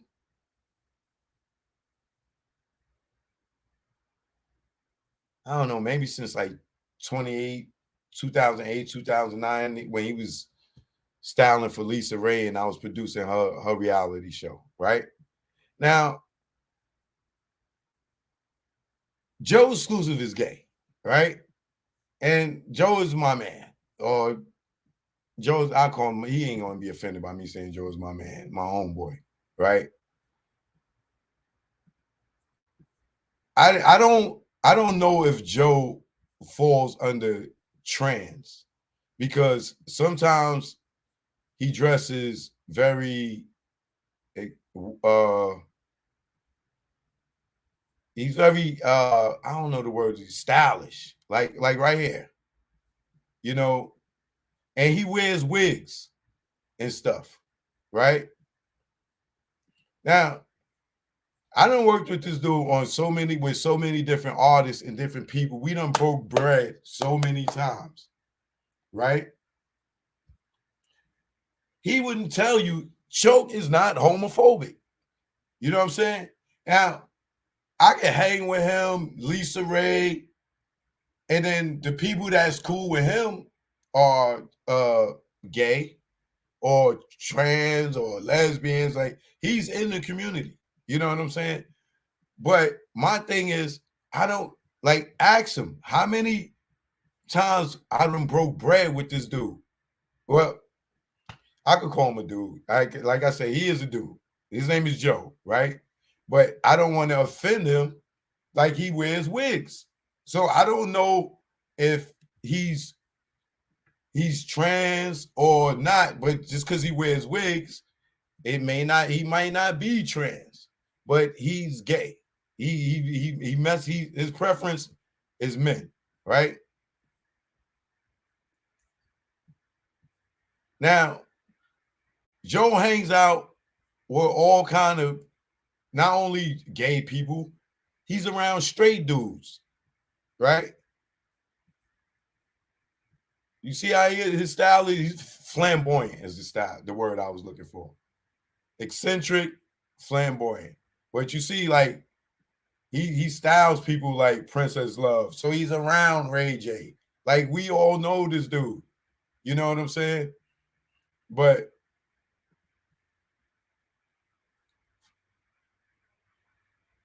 he's not trying to fuck me. He understands that I'm a heterosexual man. And I understand that he's a gay man. But we can still coincide and work, be in sun and say, now there's been times that this nigga done got fucking drunk and done said some flagrant shit. Don't get me wrong. You know what I'm saying? But it's not to the point where I'm going to beat him up or gay bash him or nothing. You know, yo, homie, you drunk? Chill out. You know what I'm saying? Just like there's the lesbian girls that's hanging around her straight girlfriends, and they might get drunk and say some flagrant, and the girl may check them. However, but my thing is this: I rocks with everybody that falls under the umbrella. I work in the entertainment business. What I didn't know coming into the entertainment business is that the LGBTQ plus community runs the entertainment business. This is their business.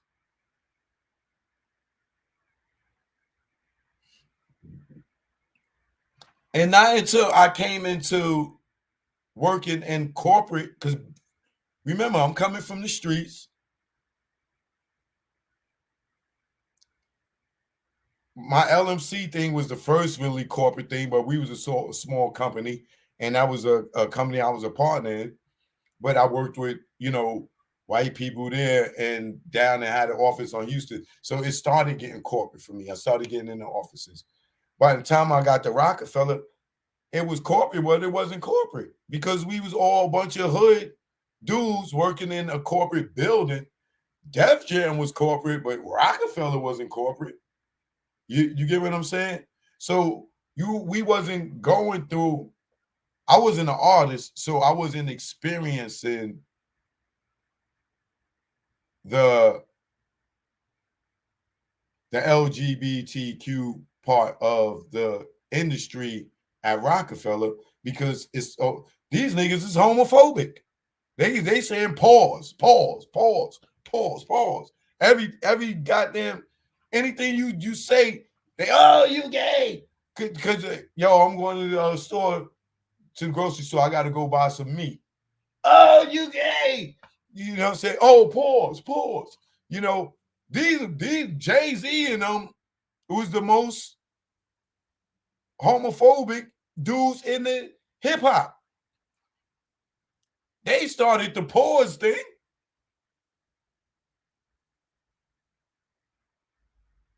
And Cameron took it to the next level with no homo.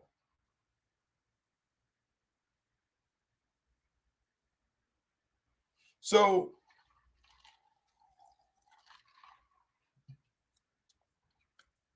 when I get to BET, that's when I learned about the industry and the LGBTQ community. Because in the early 2000s, in the 90s, it wasn't like it is now, where anybody that fell under the LGBTQ plus community could just be themselves. And then for that, I sympathize with anybody that's, whether they under the umbrella. I don't want to keep saying the goddamn letters, so I'm gonna say under the umbrella. Anybody under the rainbow, you know what I'm saying? It was hard for them to come out and be themselves when we was growing up. So I understand the fight to be different. Shit, it is hard fighting being a black man walking down the street. If you wore with your pants sagging or you dressed a certain way, police jumped out on you and harassed you just on your appearance. So I can understand. There's dudes now that when I was young that was gay that we didn't know was gay, or that as kids you teased because they was different. So for them to have their day and have their time now where they ain't got to hide and they could do whatever they want and they could be married without being ridiculed and picked on and bullied because they put laws in place for them. We happy for y'all. Well, most of us are happy for y'all that want to be different. You know what I'm saying? You dare to be different. Nobody wants to be the same. That's why my name is Choke No Joke, not Tony Montana, not Scarface. I don't want to be nobody else. You get what I'm saying? So when I get into the industry, I'm surrounded by people. And at the time, the transition is going in on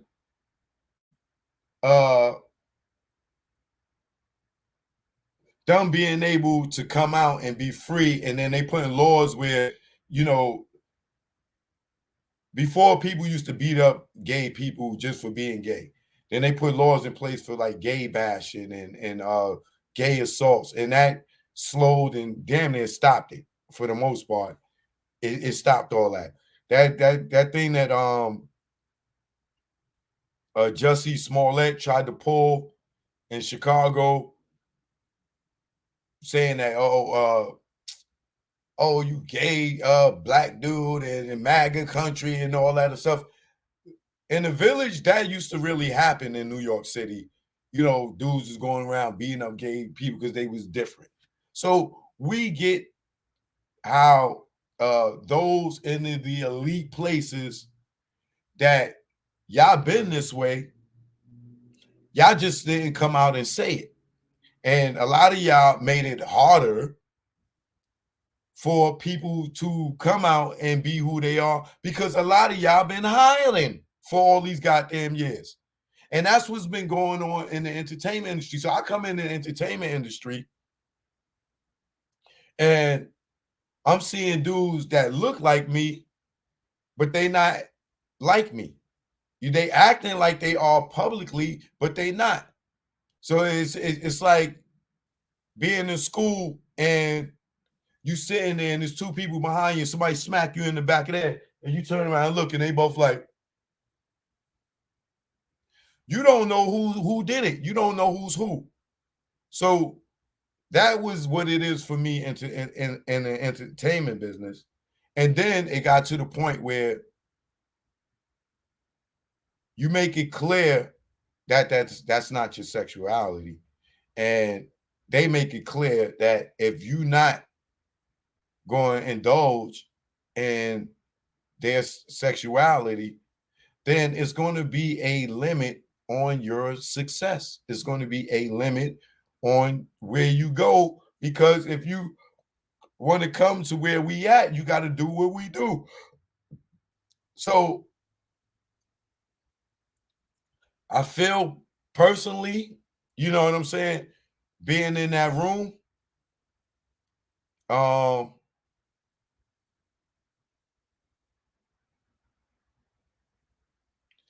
that it could have been, that could have played a part in it. I don't know. It could have been the Porsche thing. I don't know. But I just want to make this clear, because even with me speaking on the Breakfast Club the other day, where Angela Yee and Charlamagne, they couldn't say that they was proud to be heterosexual. And I understand now. Even though they've been there for 10 years now, probably, I don't know.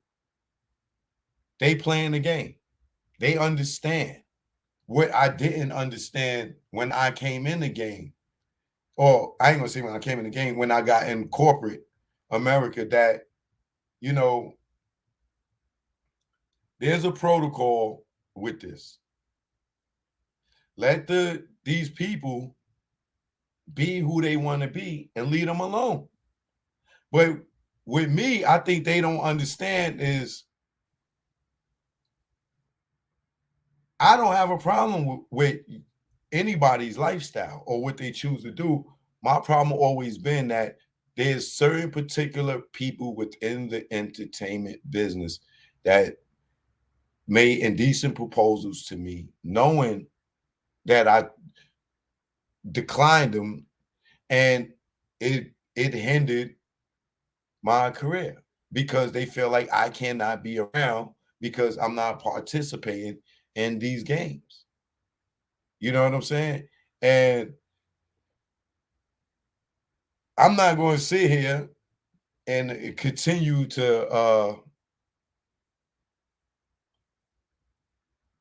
keep harping on my past and what happened on my past. I know what it is. I understand it. I respect it. You know, there's like artists out here that I don't really want to say nobody's name, but there's only, I'm gonna say one person name, because they're the epitome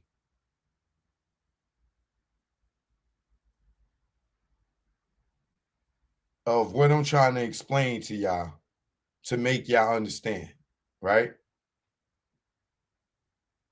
And no, I love this woman. I love this woman. I'm not taking no shots at her.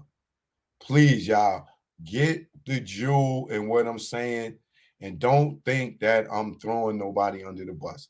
Listen to what I'm saying, please. All right? The perfect person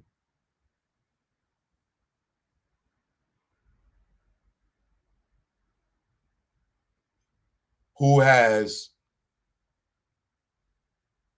maneuvered through this industry under the LGBTQ plus umbrella or rainbow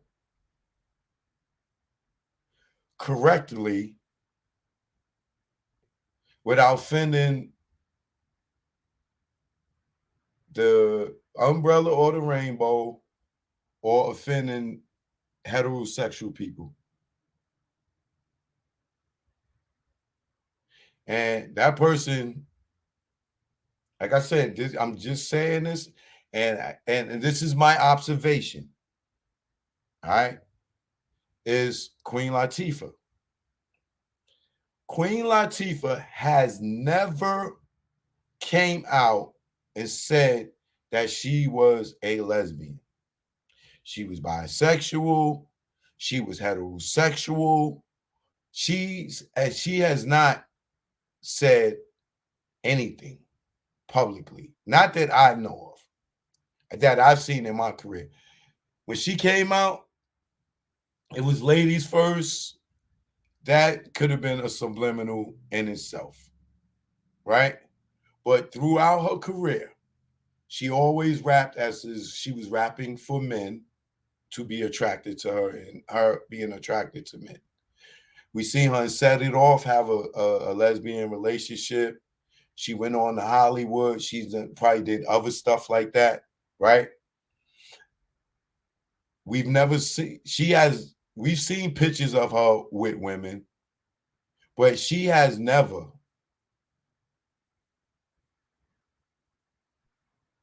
said anything bad about straight people or the LGBTQ community, and she supports both.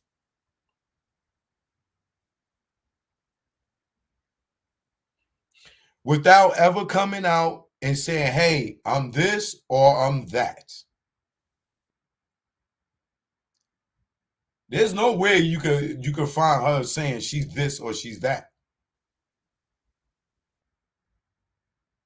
So now when I've been thinking about this a lot since, the Housewives incident, because I was trying to wrap my mind around it. And even when I was in that party, like I said, the party was probably 85% gay people. You know what I'm saying? There's some people in there that was trans, it was gay dudes, it was lesbians, it's a fashion event. So that like when I'm looking around and then I'm thinking about, I'm like, damn, was motherfuckers uncomfortable with being here? Was that part of it too? So that's the reason for this conversation. And the reason I use Queen Latifah as an example, because there's nobody more perfect than her, because there's other people that people feel like they know that's their sexuality, even though they didn't say it. But Queen Latifah is the epitome of doing it with class. And not saying that any of us ever been in her bedroom, but we know without knowing. You know what I'm saying? It's like you can look at somebody that's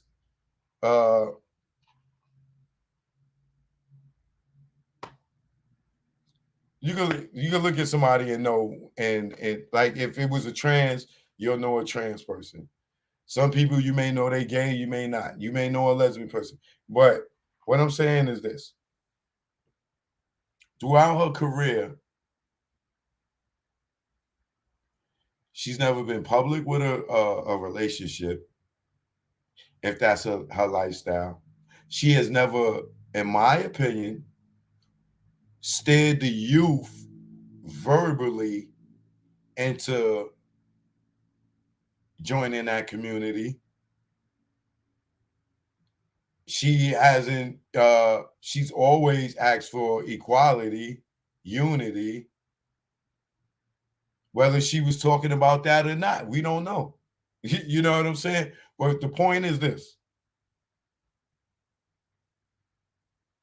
when we see Queen Latifah, it ain't no judging. If you're a guy or if you're a girl, when you see her, you see Queen Latifah.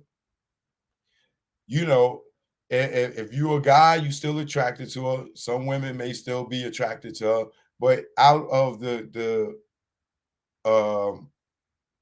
like this sexual sensation of it, I'm just talking about as a human being. When you look at her, whether you are a guy or a girl, you look at her with nothing but respect. At least I think 85, 95% of us, she's never did anything really to play herself. And like I said, we know she's a part of the community without her even being over the top or anything. Now, has that worked in her favor in the entertainment world? I'm pretty much sure. I'm pretty much sure.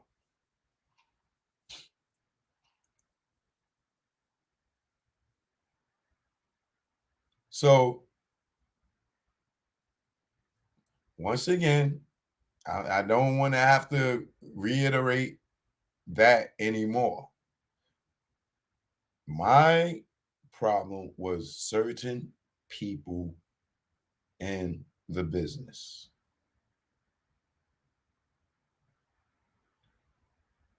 Overall, I don't have a problem with nobody that's gay, straight, alien, ant, roach. I don't care. So please, if you think that, you know, you can always reach out to me and ask me. No, that is not the case. It's just some people.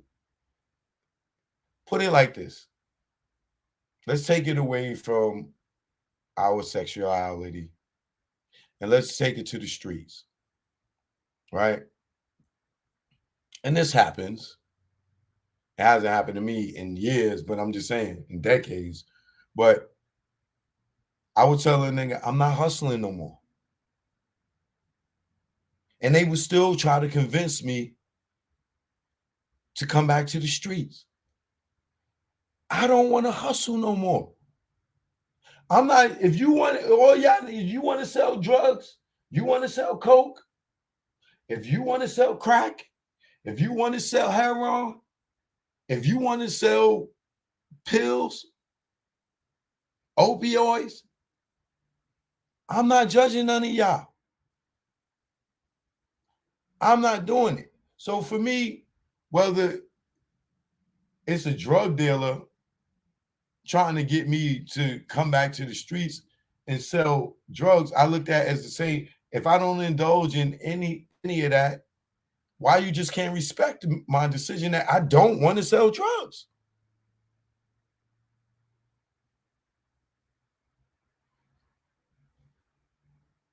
And how many of us go through that where we got friends that know that we don't want to indulge in anything illegal and they try to persuade you into making some fast money? Oh, it's just one ride, it's just one lick. Or let me flip this for you. This, that, no.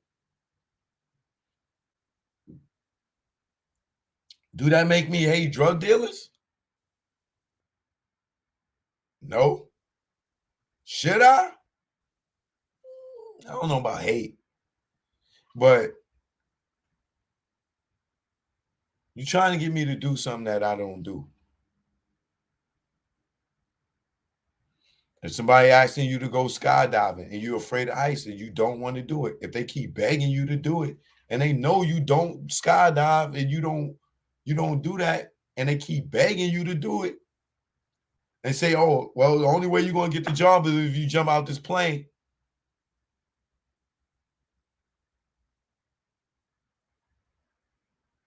Some people will really go get on the plane. If they, because they want to be in the room. Some of us, I'm not getting on the flight. I'm not getting on the plane because I'm not going to jump. The pilot will be bringing me right back down.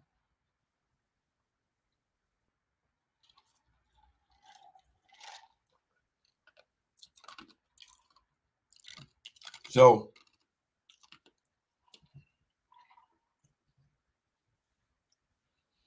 that's what I equate that to. So we love y'all, lesbians, and everything under the LGBTQ plus is love, okay? Y'all can't be proud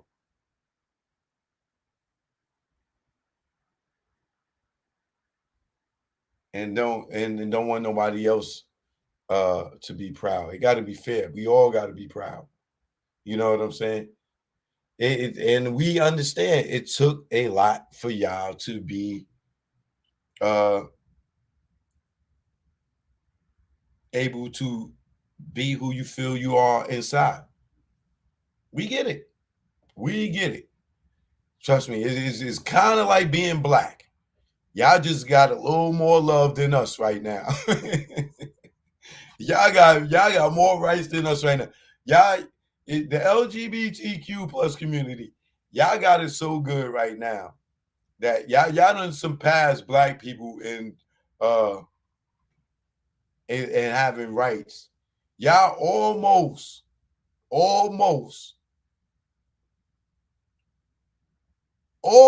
y'all about 2 years away from the sensitive way of the sensitivity of the way people speak about the Jewish community, and they can get canceled like that.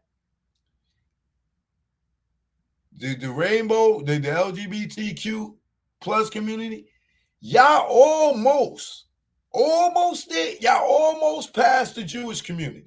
Almost there. Like, you can't say nothing bad about the Jewish community because bam, it'll happen. But with y'all, y'all creeping up. Like the black people, we not even in the race. They didn't put immigrants before us. But when it comes to the sensitivity and the cancellation of a person because of they say something about an organization or a group or a religion, the LGBT community, y'all, I'm telling y'all are almost neck and neck with the Jewish community about if you say something, like it's like people already know off top, you better not say nothing about the Jewish community. You better not. Like in the song, and stuff like that, they will cut it. And the gay community or the LGBTQ plus community, y'all have that same pull,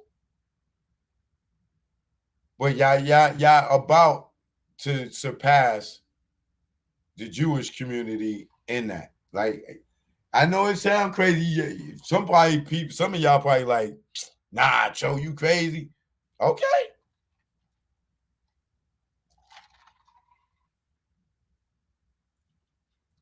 Let me tell you something. It's been like that for the Jewish community all my life.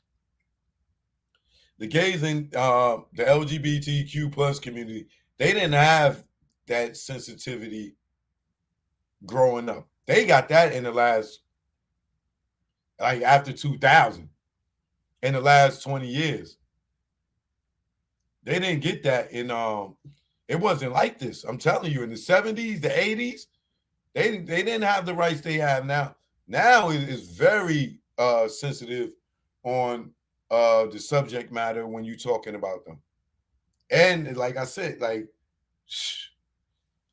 I seen Michael Jackson catch heat from the Jewish community for using a word in his black and white song. They made him take it out.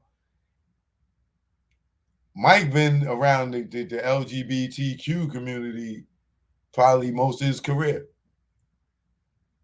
You know what I'm saying? So it's a difference. Like when Mike said that in hip hop, you was still able to say any goddamn thing, especially Eminem. He was saying all types of defamatory things towards gay people and was getting away with it because he was white.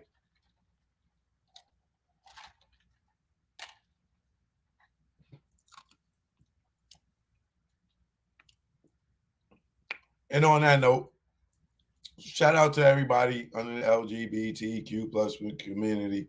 Y'all gotta love him. I see people put rainbow stuff in my comments all the time. You don't ever see it get blocked or anything like that.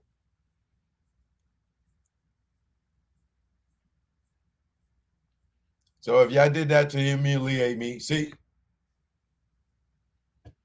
You see the rainbow in there? You see all the colors? Thank you, Sheila.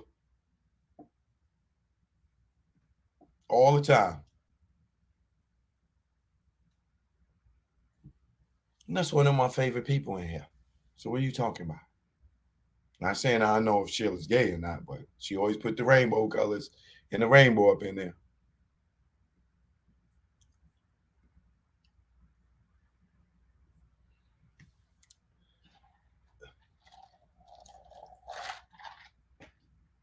So now speaking of Eminem, let's get into the Dr. Dre Super Bowl halftime show. How many of y'all recognize that that was the Dr. Dre aftermath Super Bowl halftime show? There was no love for Ruthless Records. He didn't bring out NWA.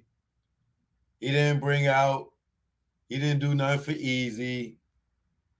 There was no Michelle A. There was no Snoop Doggy Dogg. You seen Snoop Dogg up there. Snoop Dogg and Snoop Doggy Dogg is two different artists. Snoop Doggy Dogg was on Death Row Records. Snoop Dogg started from No Limit.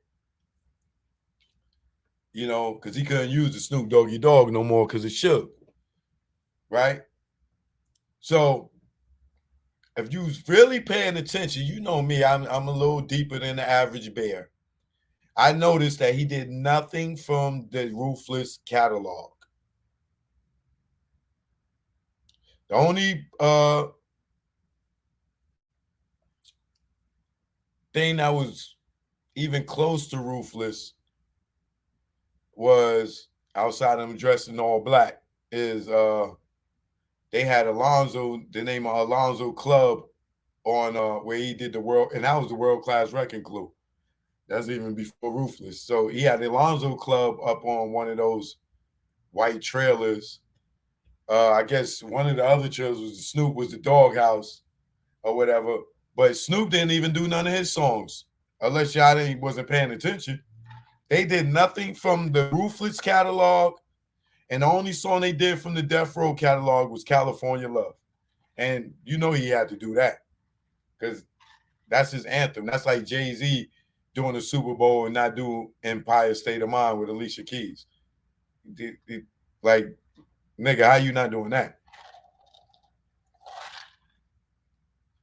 That's the state anthem. So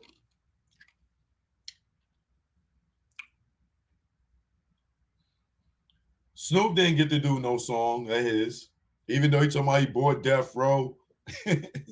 Snoop trying to still fix, they still trying to work out all the details of what he can use, what he can't use in that situation with his Death Row situation. The other thing that I noticed is that they had the place where Suge ran over Terry at on the spot, on the trailers. The Tam spot, the burger spot where Suge ran the dude over and killed him. I should have got, all them years in jail. They had that burger spot or Tam spot. They had that out there too. So it was Snoop Dogg House. It was Alonzo Club. It was the Tam's burger spot. It was a barber shop. I can't remember what else I saw. But I caught that. that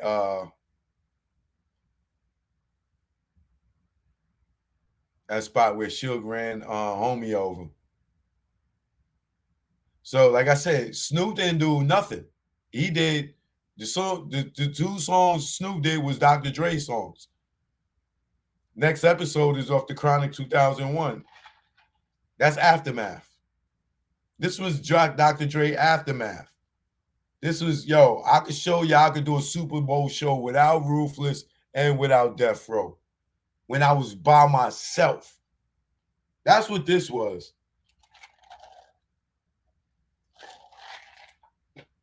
This is why he brought out Eminem, Aftermath, Shady. Then he brought out 50, Shady, Aftermath, Kendrick, Aftermath. Mary, that probably hurt Puff hard to see Mary up there without his involvement. He couldn't go up there and dance with her, get his little 2-step on. But Dre produced that track for Mary. That's why she was up there. But I know that Jewel probably felt the way. Miss Chalet probably felt the way. Those are the voices of Dr. Dre. Jewel and Miss Chalet. Those are the Death Row, Ruthless voices. They ain't getting no love.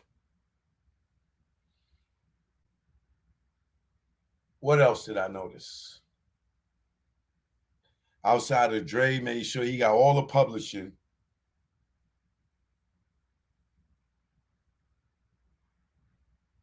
Kendrick, to me, was the best performance. Out of the individual performances, I like Kendrick's the most. He was looking like R. Kelly in the face. Don't get me wrong, though. Kendrick, you was out here looking like R. Kelly. You was jacking R. Kelly swag with the braids in the beard. I said, this dude look, I said, is that Cal's is on? It's going to be all right. It's going to be all right.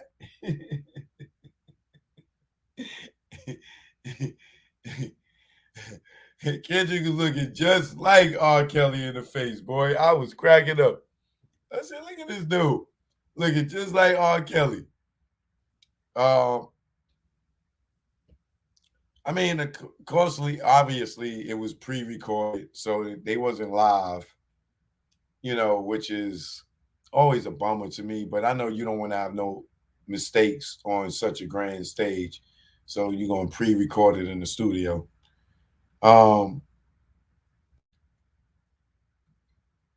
What else did I notice about that Super Bowl? Let me tell you what I would have liked to see. And I know it's only 15 minutes. But I would have liked to see Dre just took 5 minutes and did a medley. But me knowing what I know, how the industry works and how business work, and I know how publishing work, and who owns catalogs, like who owns the Ruthless catalog, and he would have to get clearance to do certain songs, and who owns the Death Row catalog, and he would have to get clearance to do certain songs. I understand that part of it. But in the perfect world, if I could have produced the halftime show for Dr. Dre, I would have did a medley of Ruthless, a medley of Death Row, and then I would have went into the Aftermath thing. Like he could have took 3 minutes at least, and this is just me in a perfect world. Being that he had that big ass stage, he could have did it. I'd have brought out JJ Fad and just let them do the hook. They'd have came out, it would just been like supersonic. And you'd have just seen them like, it's supersonic. And just had one of them do like 4 bars. Bush explosion.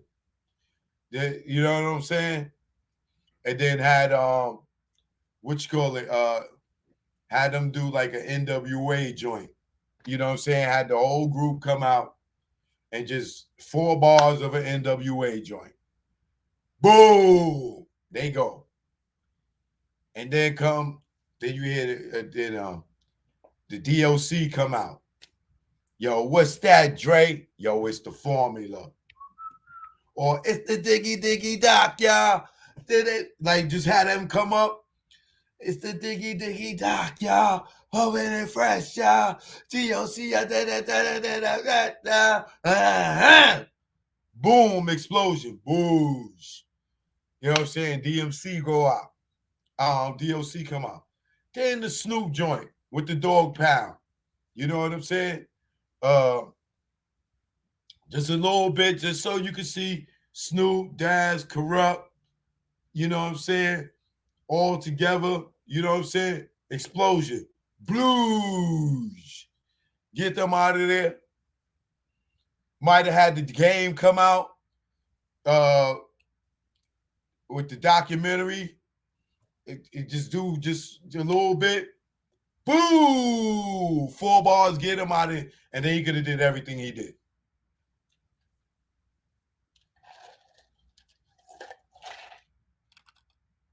That's how I I would have loved to see it. You know what I'm saying? He could have just brought Cuban him out. Just you about to witness the strength of street knowledge. And they just came up, just stand there. Straight out of Compton, crazy named Ice Cube. Booze. From the gang called Niggas with Attitudes. And just hit the explosion. Booze. They break out. Nigga, it would have been crazy. But due to publishing issues, that's the Ruthless catalog. Yo, I was so disappointed that he didn't do G thing. Like, I thought they was gonna come ride out in the lowrider to G thing. I just knew that's how it was gonna start. I just knew that's how it was gonna start. And then when I sat there and I watched the whole thing, I said, okay, Dre ain't touched nothing from the Ruthless catalog. No tribute to Easy E, even though they just did Straight Outta Compton not too long ago. Okay, he couldn't touch the pub. It was publishing. He wanted the money. It's the biggest show in the world. Yo, next episode is the #1 song in the country right now, due to the Super Bowl. So now I understand why he didn't play certain songs, because he knew he was going to get the publishing off of them straight off the top. You know what I'm saying? Any song he's going to play, everybody was going to go and buy it or listen to it. And he knew, I'm going to do everything aftermath so all that money could come to me. Only reason he did California Love, because that's the anthem. Snoop ain't get a publishing check out of that whole shit. Because I don't know if he wrote his verse for the next episode, but Jay-Z wrote Still Dre, the last song that they did. And that was Jay's kickback for letting Dre do the Super Bowl. That's why Dre probably did that song last, because Jay getting a big check.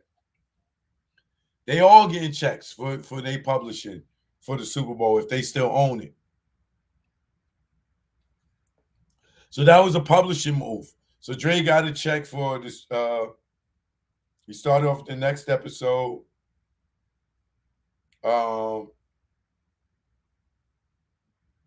Eminem, he did that track, Lose Yourself. He did the track for 50, Up in the Club. He did the track for Still Dre. He did the track for Mary. I'm not sure if he produced the joint for Kendrick, but I'm sure he did. Nigga, you gonna do the one I produced. We gonna be all right. Let me see who produced that.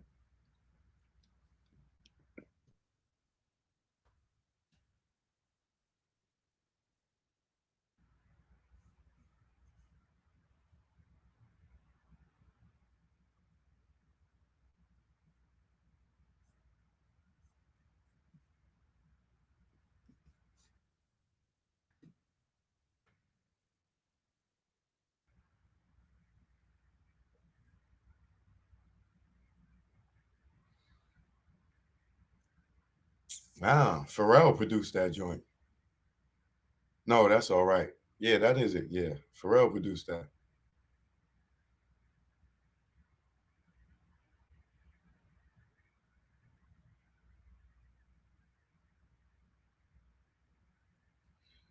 Interesting.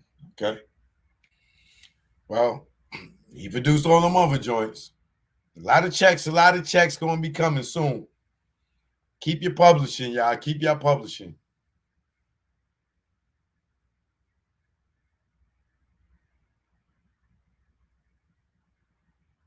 So they call 50 half a cent now. I thought M produced that Lose Yourself record. I don't know. Did he? Let's see.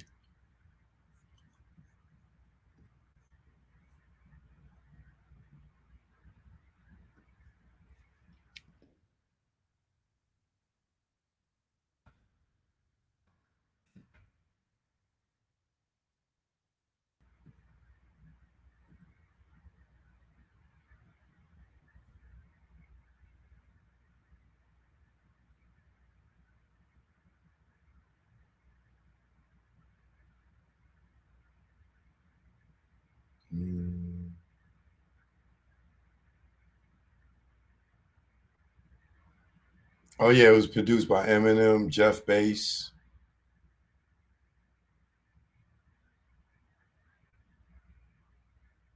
The Bass Brothers, and Louis Resto.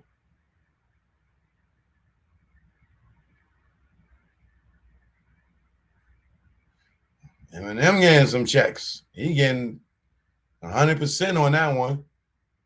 Shit, he wrote it, composed it, and produced it. Sheesh. Nice moolah, baby. Young moolah, baby. What else? Did y'all like the performance? I didn't. You know what? To me, I ain't gonna even lie. I like the Super Bowl better at nighttime. I think that stage would have looked better in the dark. I don't know. It was just like it was like the white was blown out. Like you couldn't even see the words that was on the white, like the barbershop, unless it was close up. The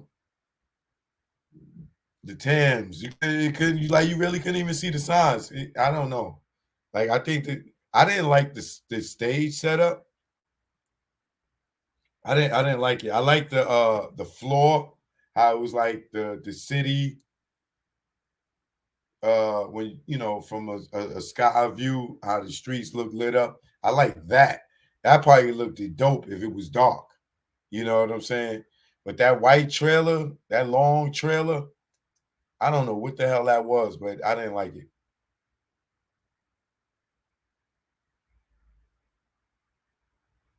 Did I see the gay drag queen dances in front of Snoop? No. They should have hit the gym first before the performance. Who should have hit the gym before the performance? Ain't none of them going to the gym right now. Probably only 50. Dre probably work out. Snoop ain't never work out. Snoop live blunts. I think that the dudes doing the dancing in the khakis, I think that was so cliche and stereotypical. It looked so corny.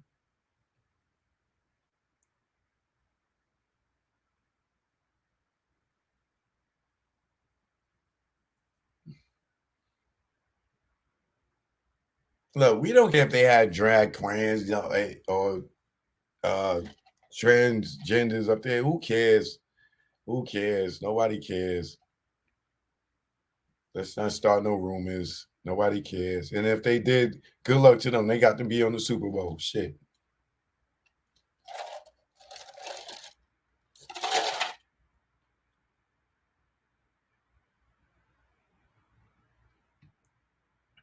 Yeah, I didn't like the trailers either, man. That looked real cheap. The 150 was in, I mean, being that it had the red background, it looked at, you know, he had some color in it, but I think that all white was, oh my God, it was horrible. It was so horrible. And then let's, if we talk about the game, y'all LA fans, y'all know that them refs won that game for y'all, right? I know y'all LA fans know that refs won that game for y'all. I couldn't even get that damn touchdown. Them refs kept blowing the whistle for y'all just to make sure y'all got that damn touchdown. They probably would have burnt LA down if they lost.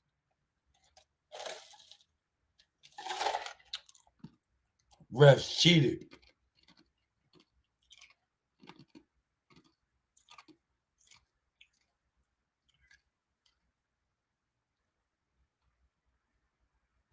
The setup did look cheap. Maybe if it was nighttime. Yeah, I think they probably was expecting it to be dark. Because that white was not doing it. Somebody said they didn't even hit the switch on the low riders. Like, what was the point?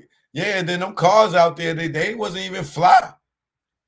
Them cars wasn't fly. I done seen some goddamn low riders in my day, nigga.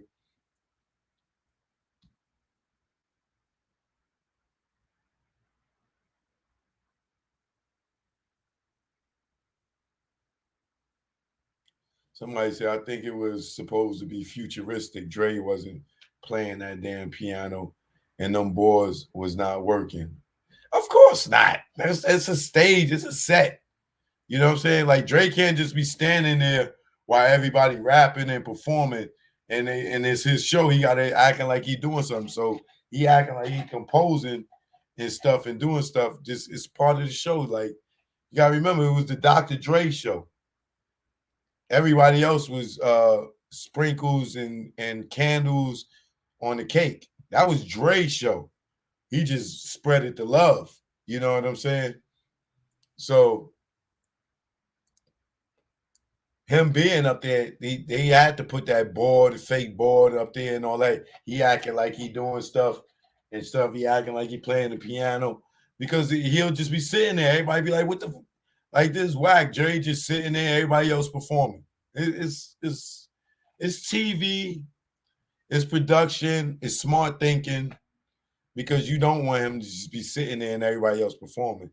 You know, outside of the set looking cheap as hell, it felt BET-ish. You know what I'm saying? Because we done seen some Super Bowl sets that looked amazing. That looked like a little BET-ish.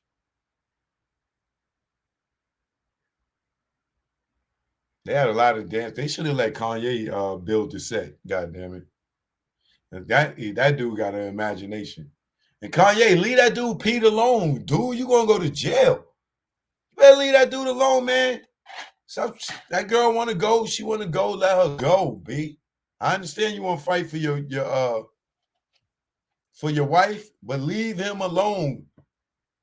Come on, you know she chose. She chose. This is pimp and pimp. If she chose, you take it up with him. Leave that man alone, brother. You gonna go to jail messing with that dude. Because if he was a thorough dude, you would not be doing this. If she was with me, you would not be doing that. I'd have been told you, pull up, nigga. Kevin, you need a real nigga. You want Kanye to chill.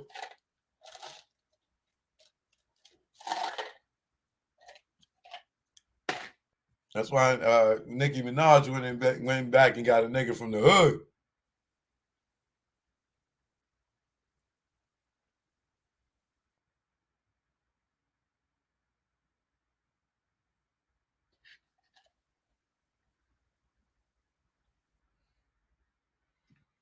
Ooh, Kara over here being homophobic.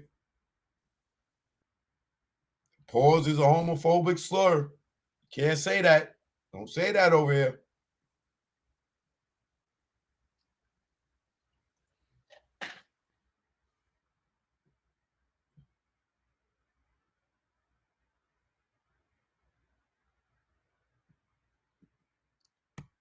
Badlands, why you keep getting on 50, man?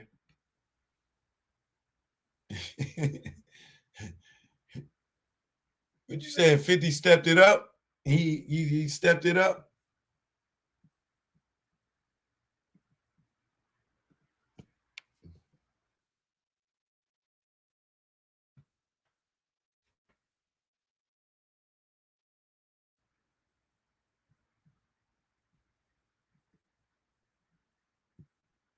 Let me show y'all something about the Super Bowl.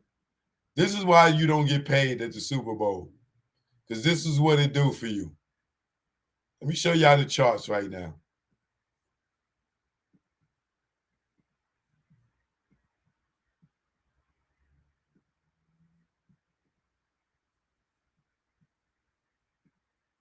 Y'all see this? The number one song in the country right now is Dr. Dre, The Next Episode, featuring Snoop Dogg. And number two is still Dre, featuring Snoop Dogg. Right? So Dre, M is number 3, Lose Yourself. Mary's number 4, Family Affair. That's the song she performed last night. Let's get it crunk up on the floor. So if you a new artist right now, you're not even in the top 10 because they done took it over because of the Super Bowl. Look, only one person, Jungkook, is in there. Next, Tupac, California Love, featuring Roger Troutman, Dr. Dre. Number 7, Dr. Dre, Forget About Dre. Number 8, Dr. Dre, None But a G Thing. Number 9, Ed Sheeran, whoever that is, featuring Taylor Swift. Number 10, 50 Cent, Up in the Club. Number 11, Jennifer Lopez, On My Way, Marry Me. Number 12, Eminem, Lose Yourself. Twice? How is that? Snoop Dogg, Gin and Juice. Mary J. Blige on 15, No More Drama. How is the next episode up here again? And 50 again. What is green and red different?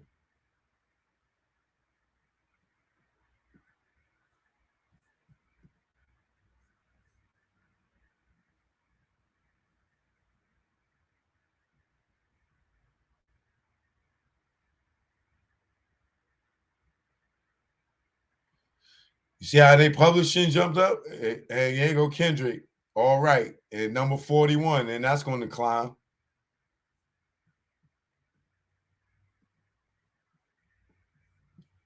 See what the Super Bowl do for you? And then think about the sales.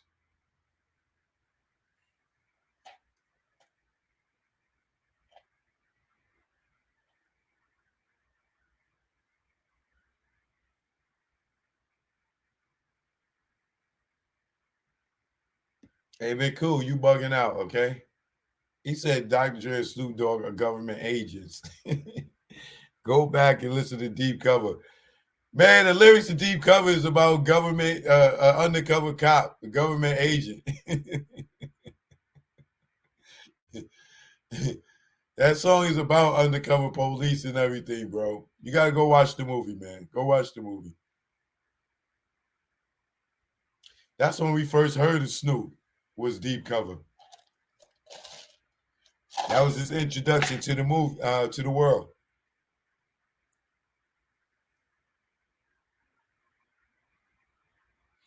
Most music we listen to is destructive, not productive and positive.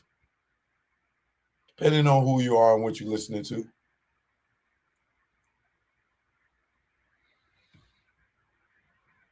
I like Kendrick too. He is a grounded.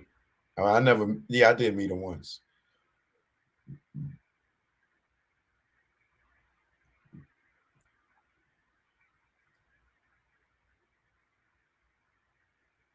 Watch the documentary. Who said that? Watch the documentary Monopoly. Who owns the world? Hey man, ain't nobody come on here and propose to nobody. I just noticed. What's going on? Ain't no love out here. Ain't nobody want to come on the screen and propose to their loved one.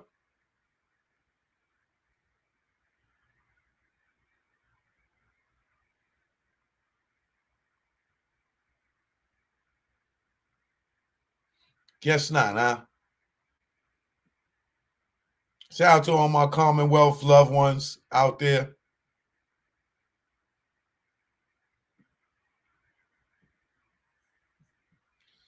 Joke, no joke, man. I'm gone. I see y'all tomorrow, 7 p.m. You know what it is. Check it out. Choke, no joke. Learn from mistakes. DJ S&S the great.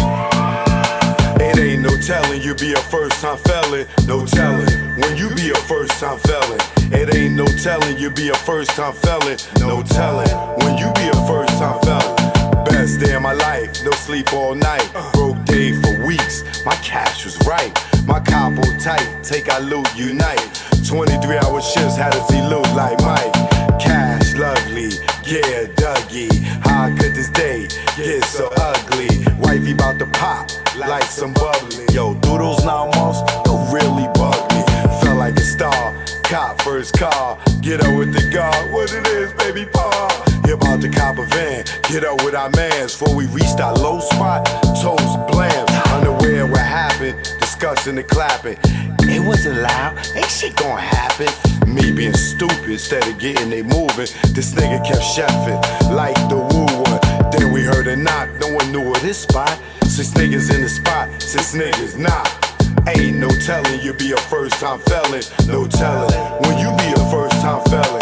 It ain't no telling you be a first-time felon. No telling when you be a first-time felon. It ain't no telling you be a first-time felon. No telling when you be a first-time felon. I'm in the precinct all damn evening. This good cop, bad cop shit got me steaming. No, I was caught, I ain't give a fuck. Had jokes like the usual suspects line up. Book times up, came back fuck. Shirt wrinkled up, my pigs roughed me up. Time's up, heard them clink of the cuffs. Niggas was so deep they had to call on the bus. Everybody that checks outside waiting on us like ghetto celebs. Our cells ain't plush. 5 in the book and gave a whooping. He never forget, they gotta be split. Up in the courtroom, they cause it ruckus. Everybody in the jacks waiting on us. Try to bail us out, that thought got thrown out. Bill was so high, I couldn't bear half a nigga out. Copped out, that's what first fell in the bow. Back on the bus, Rikers the row. Wifey in the courtroom crying out. We love y'all with tears running in their mouth. It ain't no telling you be a first-time felon. No telling when you be a first-time felon.